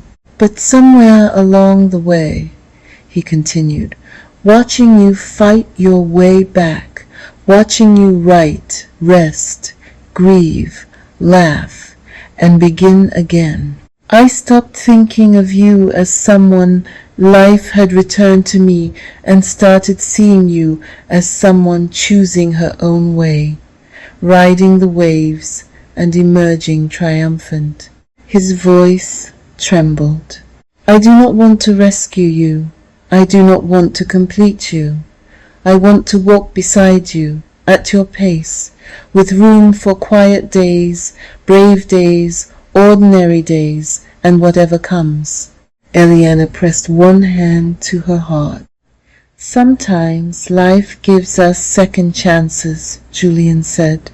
Not to go back and become who we were, but to love with everything we have learned since. He held up the ring. Elianna, will you marry me? For a moment, she could not speak. She looked at him, at the ring, at the swing, at the apple tree heavy with fruit, at the house that had held her grief and given her back her life, at Julian, who had waited without making waiting a debt. Then, from next door, Hannah's window flew open. Is this happening? Julian closed his eyes. Hannah, sorry, emotional emergency. George's voice followed, fainter but clear. Do not interrupt history. You're interrupting history too, Grandad. Biscuit barked. Elianna began laughing so hard the tears changed direction. Julian looked up at her, still on one knee, helplessly amused and deeply nervous. Well, he said. She leaned forward, cupped his face in both hands, and kissed him. The undeniable chemistry between them combusted. He deepened the kiss, passionately, smoulderingly. Yes, she whispered. Then louder, because Hannah was absolutely listening. Yes. The upstairs window erupted. I knew it, George called. Of course you did. You have been unbearable for months. Julian slipped the ring onto Elianna's finger. It fit. Elianna looked at the ring on her hand, not replacing the first, not erasing it. This ring belonged to a different woman, not before, not after. Here, after Hannah had run over in slippers to hug her, after George had kissed her cheek and told her she had made an excellent and historically satisfying decision, after Biscuit had attempted to eat the ribbon from the ring box, after tea had been made and mostly forgotten, after laughter had moved through the house like music, Elianna returned to the swing alone for one quiet moment. Julian stayed inside, giving her that. The garden was dark now, except for the small warm lights around the frame. She sat and listened to the night, to the muffled voices inside, to her own body, tired but not alarmed, to life moving around her without demanding that she prove she belonged in it. She thought of Sebastian then, not painfully, not sharply, softly. He was part of the story. He would always be part of it. The man who had doubted her, the man she once thought she would spend the rest of her life with, the man whose inability to hear her had taught her the cost of disbelief. But he was no longer the center. She wished him no harm. She no longer needed him to understand. That too was freedom. Above her the apple trees shifted in the evening breeze. One ripe fruit dropped somewhere in the grass with a soft, ordinary thud.